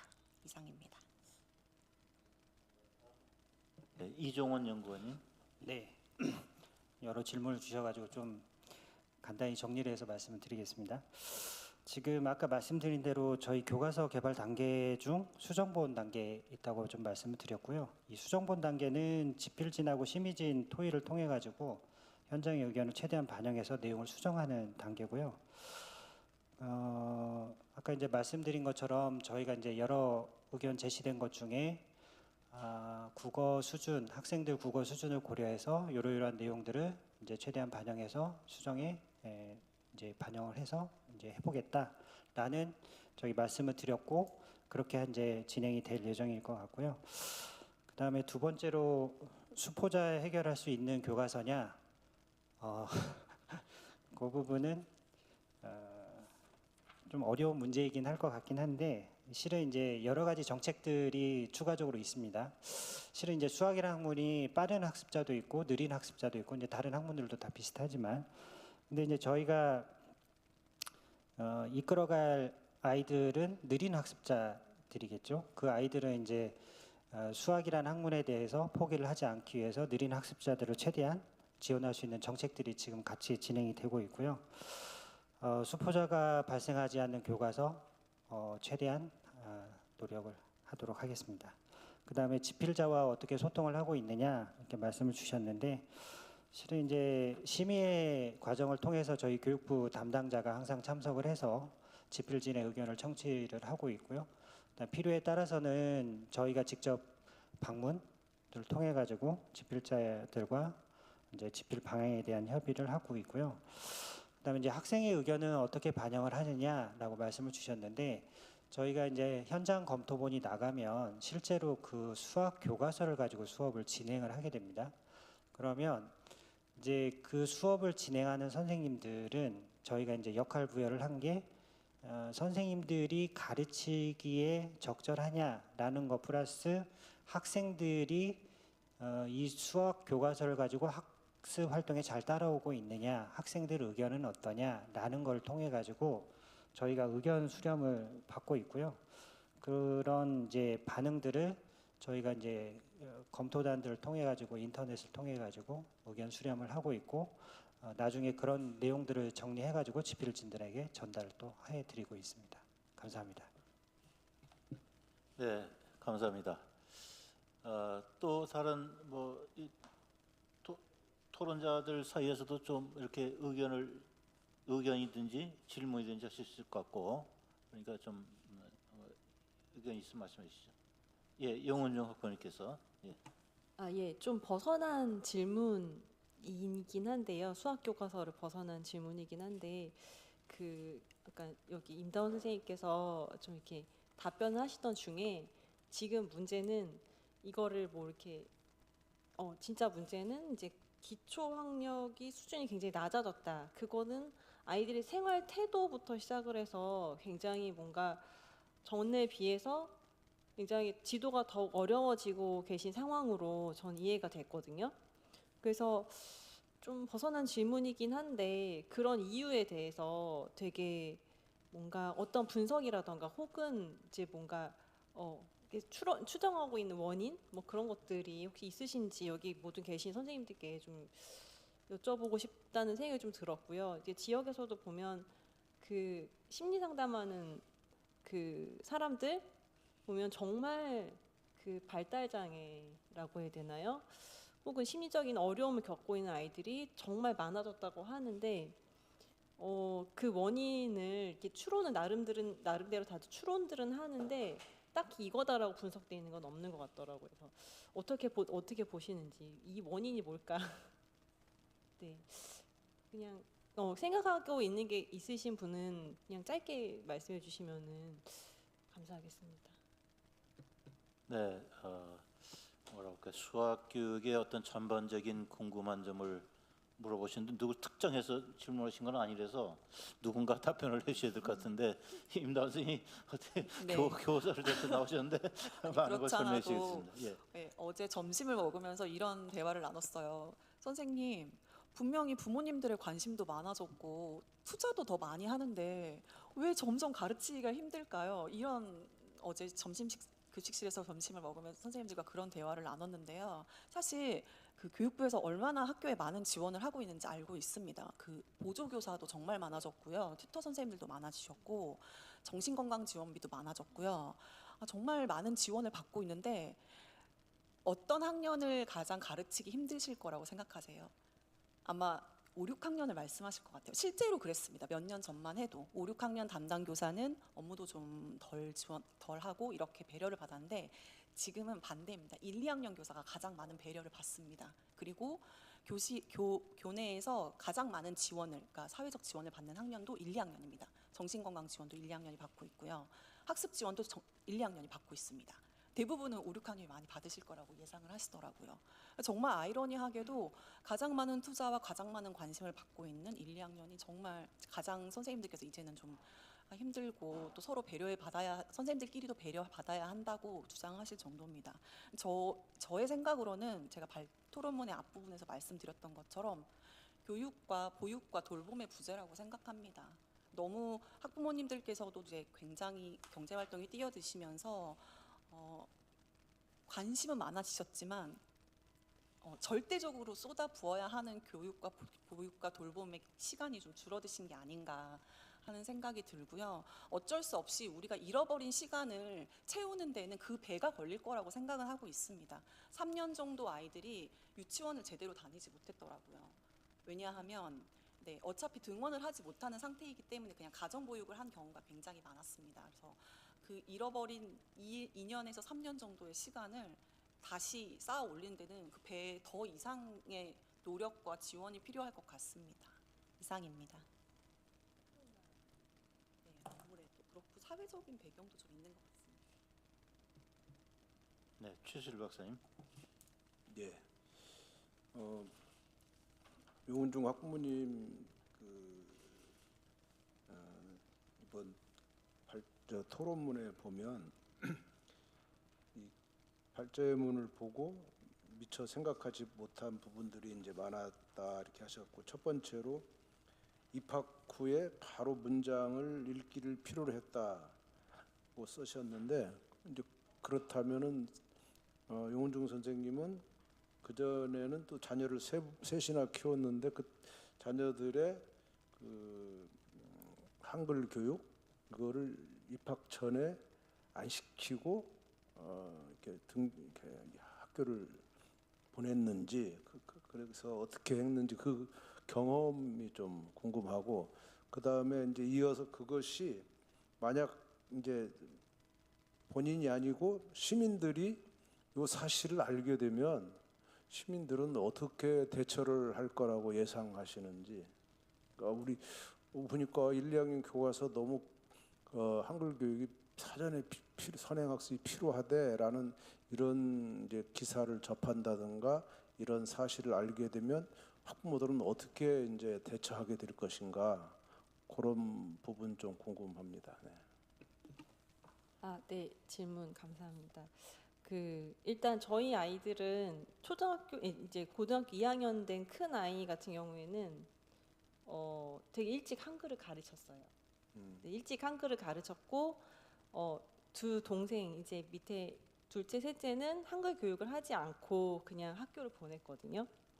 근데 대부분의 그 경우 보면 한글이 워낙 우수한 그러니까 체계이다 보니까 학교 가기 전에 좀 깨우치게 되는 이제 그런 경험들이 많이 있으실 거예요. 하지만 한글을 모르고 들어간 아이들도 있고, 일단 아주 오래전 일이지만 제가 좀 한글을 모르고 학교에 들어간 경험이 있었는데요. 아무튼 한글을 이제 모르고 들어간 아이들을 관찰을 해보면 학기 초반에 엄청난 그런 노력을 쏟아 부으시더라고요. 그러면서 저는 옆에서 말해주길, 아니야, 이제 교육과정은 그렇지 않아, 이제 한글은 들어가서 배우는 거야 라고 제가 말씀을 드리거든요. 근데 막상 들어갔는데 수학 지문이라던가 읽어야 될 게 좀 많으니까 당황스럽다고는 하는데, 일단 그래서 그 부분은 개별적인 노력으로 채워지는 것 같아요. 앞에 지문을 모르고 넘어갔던 것들은 집에서, 그러니까 이렇게 한글을 다 배우고 아이가 좀 이렇게 익숙해지기 전까지는 집에서 보조를 해줄 수밖에 없는 것 같습니다. 그리고 만약에 이게 교육과정과 실제 교과서에 불일치잖아요. 문장을 이제 가서 배우는데 그러면 그런 과정에서 이미 학교에 들어간 학부모들 같은 경우에는 그냥 그러니까 여러 사람들로 나눠지는데요. 대체적으로는 아직도 그래, 한글을 모르고 학교를 들어갔어? 라는 반응도 많이 좀 예상이 되고요. 학교에 들어가기 전에는 그래도 다들 읽지 않아? 그런 학부모들도 있고요. 하지만 만약에 이게 불일치하다는 것을 알았을 때는 굉장히 좀 의문이 들 거예요. 이거를 왜 일치를 시키지 않을까? 라는 이제 의견을 가지고 왔고, 제 주변에는 저도 그렇게 이야기를 하거든요. 문자는 학교 가서 배우는 거예요. 막 열심히 하려 하지 않아도, 그러니까 너무 애써서 아이와 이제 막 씨름을 하면서 하지 말라고 이야기를 해주거든요. 근데 만약 그렇게 해서 들어갔는데 이렇게 뭔가 더 많은 것을 요구한다. 그것이 만약 예상이 된다면 아마 굉장한 배신감을 느낄 것 같아요. 답변이 되는지 모르겠습니다. 예, 감사합니다. 외국 가면 글자 교육, 숫자 교육을 당연히 유치원 때 안 하는 것이 정상인 이유가 있는데, 그게 이제 교과 교육이 그 유아에 끼치는 악영향이라는 게 있는데, 왜 우리는 그것을 막 미리 하는지 참 답답함이 여전하고요. 이종원 연구관님께 이제 한 번 더 묻고 싶은데, 아까 사파 수정을 하려고 해도 예산 때문에 이제 여러 가지 걸림돌이 있다. 근데 지금 저희가 이 과정을 7년 전에 똑같이 2015 때도 했었거든요. 그때도 사파가 더 이제 어렵고 조잡하고 이래서 많이 문제가 됐는데, 왜 그 당시 이제 이런 사파 문제라는 것이 예산 문제인데, 그 예산 그 확보를 위해서 교육부는 왜 그냥 여전히 이렇게 노력하지 않았는가? 이전 분들이, 또 연구관님도 9월에 오셨으니까 이 예산과는 관계가 없으시긴 하지만, 그래도 앞으로 이제 아까 의원님 말씀하시긴 했지만 또 교육과정 또 개정될 건데, 이후에 어떻게 교육부가 이 1, 2학년 교과서, 국정교과서 개발에 필요한 예산을 확보할 수 있을지 좀 말씀해 주시고요. 저는 아까 그 말씀, 예산 때문에 사파를 수정하기 어렵다, 그 말은 돈 때문에 애들 교육을 이렇게 포기해도 되는 건지에 대한 약간 걱정스러운 생각이 들어서, 정말 그 사파라는 것이 아이들이 교육에 끼치는 영향이나 이런 걸 감안해서 교육부가 어떻게 했으면 좋겠는가 이런 말씀을 좀 부탁드릴게요. 예. 이 설명을 드리려면 좀 개발 단계에 대한 좀 구체적인 말씀을 드려야 될 것 같은데요. 이 사파 수정 돈이 없어서 사파 수정을 못해서 아이들 교과서를 잘못 편찬한다. 이건 좀 오해이신 것 같고요. 실은 이제 제가 드리는 말씀은 실은 이런 겁니다. 저도 심의에 들어가 보면 사파 수정 의견이 이제 집필진이 이러이러한 의도를 가지고 사파를 그렸어요. 근데 심의진이 보기에 그 사파 전체에 대한 내용 자체가 요 내용하고 안 맞다. 그래서 새롭게 그려줬으면 좋겠다라고 했습니다. 그럼 일단 첫 번째 사파 드리는데 비용이 일단 들어갔습니다. 그럼 이제 부분 수정을 하는 건 상관이 없는데 그걸 전체로 통째로 바꾸려면 이제 하나가 더 추가로 그려져야 되는데 그러니까 저희가 이제 도서 한 과목당 좀 이제 구체적인 수치긴 한데 일단 1억 원 내외로 개발비가 책정이 되고 있습니다. 그러면 그 사파를 수정하고 있는 총 이제 횟수가 좀 어느 정도 이제 가늠이 되잖아요. 그래서 이제 수정 의견을 주시더라도 그걸 적극적으로 수정할 수 있는 여력이 안 되는 경우가 있기 때문에 이제 부분 수정을 하기 시작을 하고 부분 수정을 하다 보면 이제 심의진들이 원하는 내용대로 100% 반영이 안 될 수도 있다. 이제 이런 예시가 있다라는 말씀을 드리고요. 그다음에 예산 관련 부분은 저희 교육부가 단독으로 예산을 수립을 하면 좀 편성하기 훨씬 쉽겠지만 저희가 넘어야 될 산들이 좀 많이 있습니다. 이제 저희가 정부안 만들기 위해서 기재부랑 협의를 해야 되고 또 마지막 이제 예산 확정을 위해서 국회에 또 이제 협의를 좀 하다 보면 저희가 이제 초기에 편성한 비용에 비해서 많이 이렇게 이제 삭감이 되는 구조라서 이제 저희는 최대한 이제 설명을 하지만 그거를 100% 예산 당국이나 국회에서 이제 이해하는 게 간접적으로 이해할 수밖에 없다 보니까 좀 그런 부분이 좀 아쉬운 부분이라고 할 수는 있을 것 같은데 아마 다른 분야도 다 비슷할 것 같습니다. 그러니까 이게 정부 업무라는 게 예산을 이제 좀 많이 들여서 좀 하고 싶지만 총 전체적인 예산 범위가 한정이 돼 있다 보니까 각 분야별로 이제 배분을 하다 보니까 그런 부분이 있는 것 같은데 이제 제가 왔으니까 최대한 예산을 이제 많이 확보할 수 있도록 최대한 노력을 해 보겠고요. 우리 의원님께서도 도와주시겠다고 했으니까 많은 도움을 요청드리도록 하겠습니다. 감사합니다.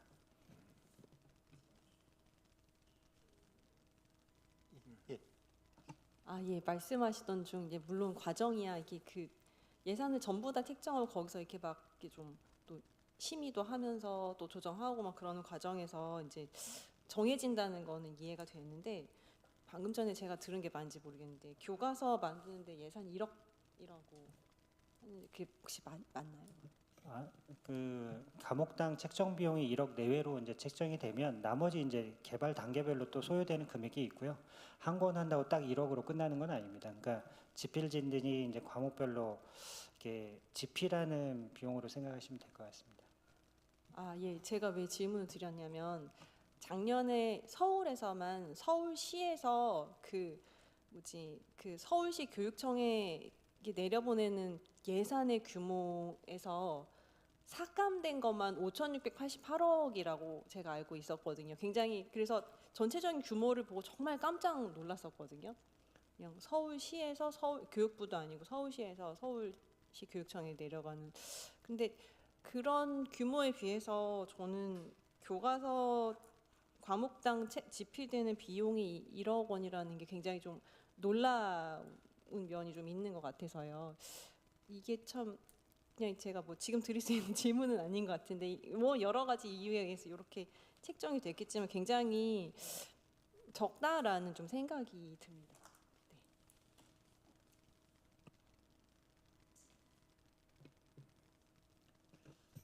그 부분에 대해서 이렇게 자세하게 토론하는 자리는 아니어서 일단 저희가 이제 개략적으로 좀 말씀을 드린 거고요. 이제 교과용 도서 개발 예산 총 파이로 보면은 이제 그 내용에는 뭐 교과서 개발 비용도 있고 심의 운영 비용도 있고 뭐 모니터링당 운영 비용도 있고 막 여러 가지 이제 내용들이 다 합쳐서 전체 예산을 하다 보니까 제가 이제 말씀드린 부분은 집필진들이 교과서를 집필하기 위해서 배정된 예산이 과목당 그 정도 된다. 이제 대략적으로 좀 말씀을 드린 거고요. 오늘 이 자리에서는 그냥 간단하게 그 정도 수준으로 말씀을 드리도록 하겠습니다. 적다라는 거는 사실인 것 같습니다. 아마 1억은 넘을 겁니다. 제가 알기로는. 그리고 교과서 구조가 1, 2학년 1, 2학기 또 한 학기당 교과서, 익힘책, 지도서가 있어가지고 1, 2학년마다 12책이 돼요. 그것만 해도 예산이 꽤 되죠. 예. 아, 예. 작년에 12월 달에 좀 알게 됐던 예산의 규모가 요 조 단위가 훨씬 넘더라고요. 그런 예산 가운데 요만큼이라는 게 되게 되게 깜짝 놀랐습니다. 예. 네. 이 예산 전체 시스템을 보셔야지 이제 저거 될 겁니다. 또 다른 토의하고 싶은 주제 있으면 되도록 이제 교과서로 좀 다시 압축을 해가지고 이 교과서 문제 관련해서 어떤 점이 좀 됐으면 좋을지 그런 의견들 말씀해 주겠습니다. 예, 최수일 예, 이 연구원님. 제가 이제 교육과정 문서들 좀 자주 보고 있는데요. 2015 개정 교육과정에서는 이제 없던 것이 2022 개정 교육과정에 보면은 그 초등학교 저학년에 대해서 이제 여덟이라든지 받침 있는 글자를 가르치기 좀 지향한다 이렇게 단어라는 것이 구성이 돼 있는데 그런 부분이 좀 많이 없더라고 있어도 좀 많이 없어서 이제 그런 부분 말고 그것들이 이제 교과서에 반영되었을 때 어떻게 반영이 될지 또 구체적인 어떻게 반영되고 있는지도 궁금하고 그게 교육과정 문서에 있는 어떤 그 저학년의 대상으로 할 수 없다. 그럼 고학년의 대상으로는 어떤 것이 또 있는지도 궁금하기도 하고 교과서 개발 단계에서 이제 그런 교육과정이 그런 지향한다 어떤 교수학습 방법에서 제안하고 있는 사항들이 어떻게 또 적용되고 있는지 그런 부분들을 어떻게 되고 있는지 조금 말씀해 주셨으면 좋겠고 그 다음에 이제 용은중 학부모님께 이제 질문을 또 드리면은 이제 초등학교 이제 사교육이라는 걸 또 예를 들면은 교과서 학교에서 가르칠 수 있는 어떤 범위 교과서에서 있는 내용들을 가르쳐야 되는데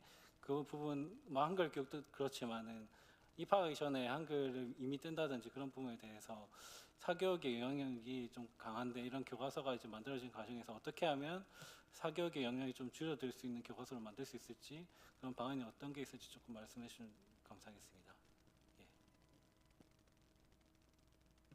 그 질문은 먼저 이종원 연구원님. 예. 저희가 교과서를 개발한다라는 것은 기본적인 참고 내용이 교육과정입니다. 그래서 가장 크게는 이제 2015 개정 교육과정을 통해서 지금 이제 5, 6학년이 배우고 있는 상황이고요. 2022 개정 교육과정이 이제 2024년 3월 내년에 1, 2학년, 25년 3월에 3, 4학년, 26년 3월에 5, 6학년 이렇게 순차적으로 적용이 되게 되죠.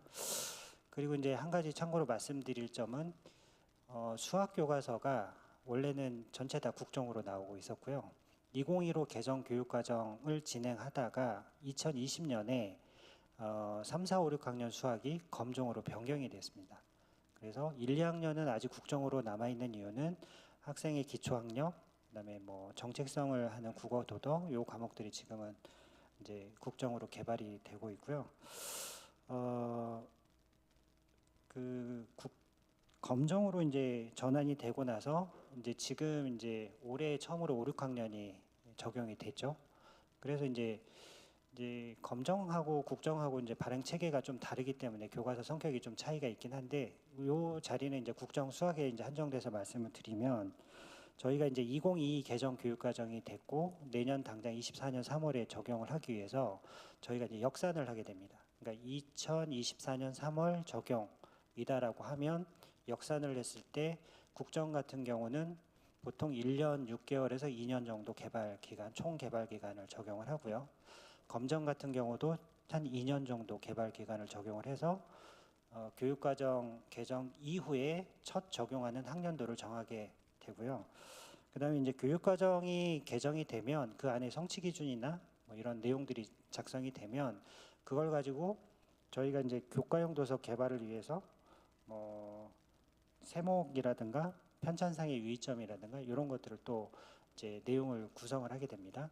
그래서 그거를 집필진한테 제시를 하고 교과서 차시별로 어떤 내용을 구성해 줬으면 좋겠다라는 전반적인 내용을 주게 되면 그거를 이제 집필진이 조금 이제 새로운 시도라든가 기존 교과서를 참고하거나 이제 그런 내용들을 가지고 이제 교과형 도서를 집필을 하게 되고, 그런데 이제 집필진 의견만 가지고는 교과서를 이제 현장에 보급할 수 없기 때문에 심의진이나 이런 자리를 통해서 들어온 의견들을 교과서에 반영을 하게 되는 구조로 이루어져 있습니다.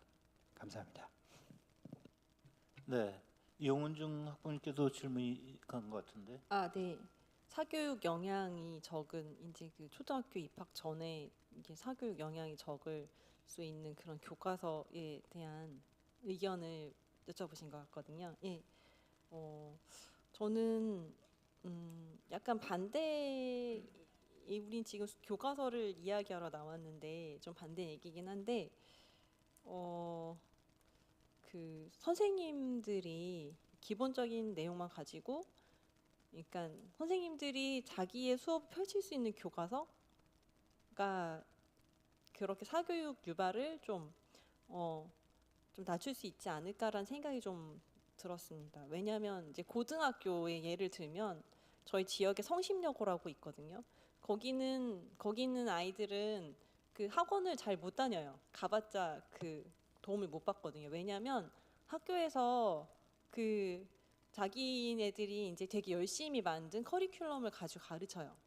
그리고 한 명도 이렇게 포기하지 않기 위해서 특히 영어 과목에 대해서 이렇게 수준별로 수업을 진행을 하면서 이렇게 좀 끌어올리는, 그러니까 좀 약간 그 성취도를 이렇게 정해놓은 성취도를 이렇게 그러니까 득할 수 있도록 굉장히 노력을 하고 있거든요. 영어 과목에 대한 이제 예지만, 아무튼 그 학생들은 학원을 못 가요. 가봤자 소용이 없어서.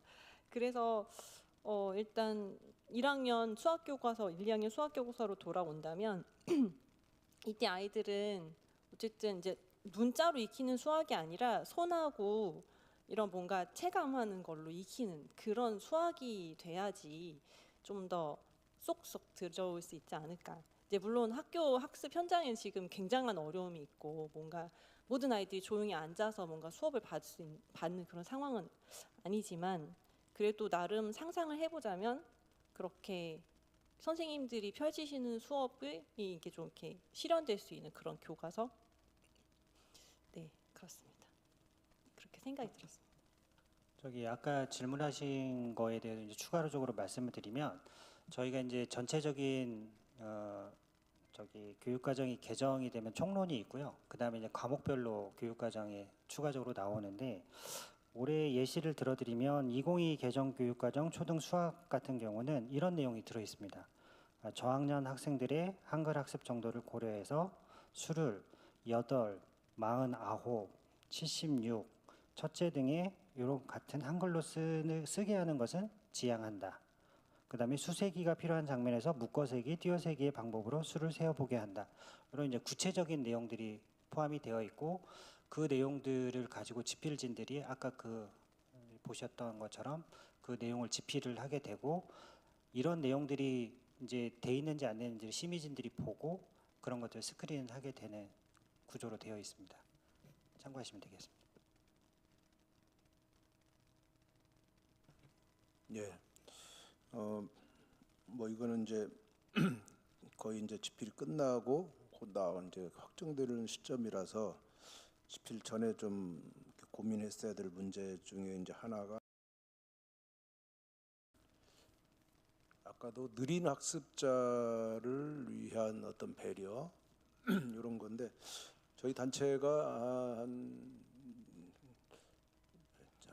그 2015 이전 교과서 3학년 교과서에서 이제 그 당시 장관이 이주호 장관이었는데, 그때 토론회를 한번 한 적이 있고, 그때 경기도 안산 지역에 다문화 가정이 많은 그쪽 학교 선생님이 이제 오셔서 이 교과서는 서울 사람들이 집필했고 서울의 대도시 아이들의 수준에 맞다. 자기가 이걸로 가르치면 우리 학급 아이들은 3분의 1 정도가 딱 1시간에 그 두 쪽을 이해한다. 3분의 2는 어떻게 해줄 수가 없다 이렇게 표현한 게 참 그 기억이 나는데 또 이번 교육과정이나 이렇게 교과서 지필 지침을 보면 다문화나 장애인에 대한 배려를 상당히 강조하고 있거든요.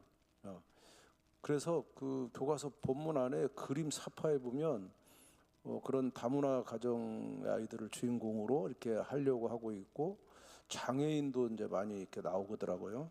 근데 저는 그런 것을 감안한다면 이 사파에 다문화 애가 나오고 또 장애인 아이가 나온다고 해서 그 배려가 되는 게 아니고 정말 이 교과서에 들어가 있는 문장이나 문제 이런 것들의 난이도나 그 수준 그리고 학습의 단계에 있어서 정말 느린 학습자나 또는 이 농어촌 지역 사교육이나 부모들의 도움을 좀 많이 못 받는 그런 아이들도 학교에서 선생님들이 충분히 소화해낼 수 있는 정도의 어떤 배려 이런 것들을 처음부터 이렇게 지필진에게 요구했어야 되지 않느냐 이런 생각이 들고 이제 남은 이제 몇 달, 두세 달 남은 기간에 수정을 하는 과정에서도 그 부분을 좀 교육부가 명확하게 좀 책임지고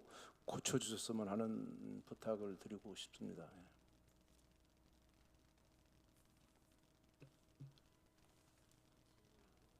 네, 이용훈 교수님. 네. 이거 발제문 쓰면서 사실 좀 질문하고 싶었던 게 하나가 있었는데요. 이제 좀 약간 흐름이랄까? 저희 큰 아이 때 흐름이랑 둘째, 셋째 때 이렇게 막 오는 흐름을 보면은 저희 더 앞선 이제 뭐 90년대부터 보자면 연산하는 거에서 출발해서 점점 스토리텔링 수학이라던가 뭐 문해력이 굉장히 요구되는 이제 그런 수학 쪽으로 이제 요구가 점점 넘어오고 있는데 저는 또 저도 계속 그렇게 생각을 했었고 그러니까 그런 흐름에서 문장이 자꾸 들어가지 않았을까라는 생각도 좀 들거든요. 근데 또 이제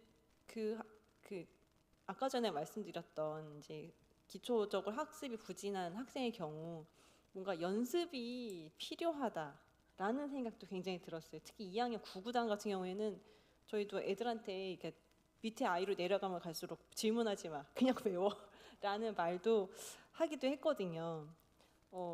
근데 약간 그런 어떤 경계라고 해야 될까요? 1, 2학년 아이들에게 필요한 이제 약간 그 1, 2학년 아이들에게도 그런 뭔가 그런 문해력적인 요소가 뭐 들어가는 수학이 얼마나 필요할까? 약간 좀 오히려 그런 질문이 좀 들었거든요. 1, 2학년 아이들에게 좀 필요한 수준이 어느 정도일까요? 그러니까 약간 연산만 하면 될까? 아니면 뭔가 그래도 이런 이렇게 문장을 읽고 그 안에서 해석해내는 능력이 얼마나 필요할까라는 생각이 들었어요.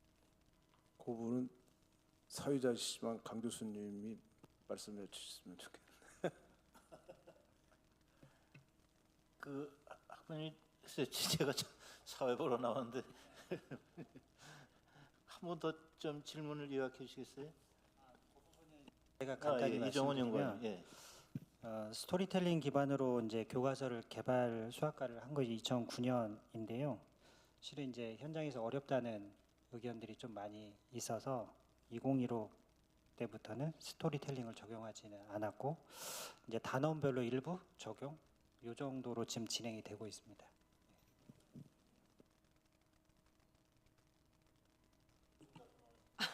네, 그러니까 실제로 아이들에게 좀 그런 수준이 필요한 건지가 궁금하거든요. 1, 2학년 아이들에게. 아동들에게 필요한 수준을 아동을 기준으로 봤을 때에 할 수 있는 답이 있을 수 있고, 그다음에 이제 우리가 필요로 하는 미래 세대가 이 정도는 해야 되겠다는 그런 희망상에서의 수준도 있을 수 있겠죠.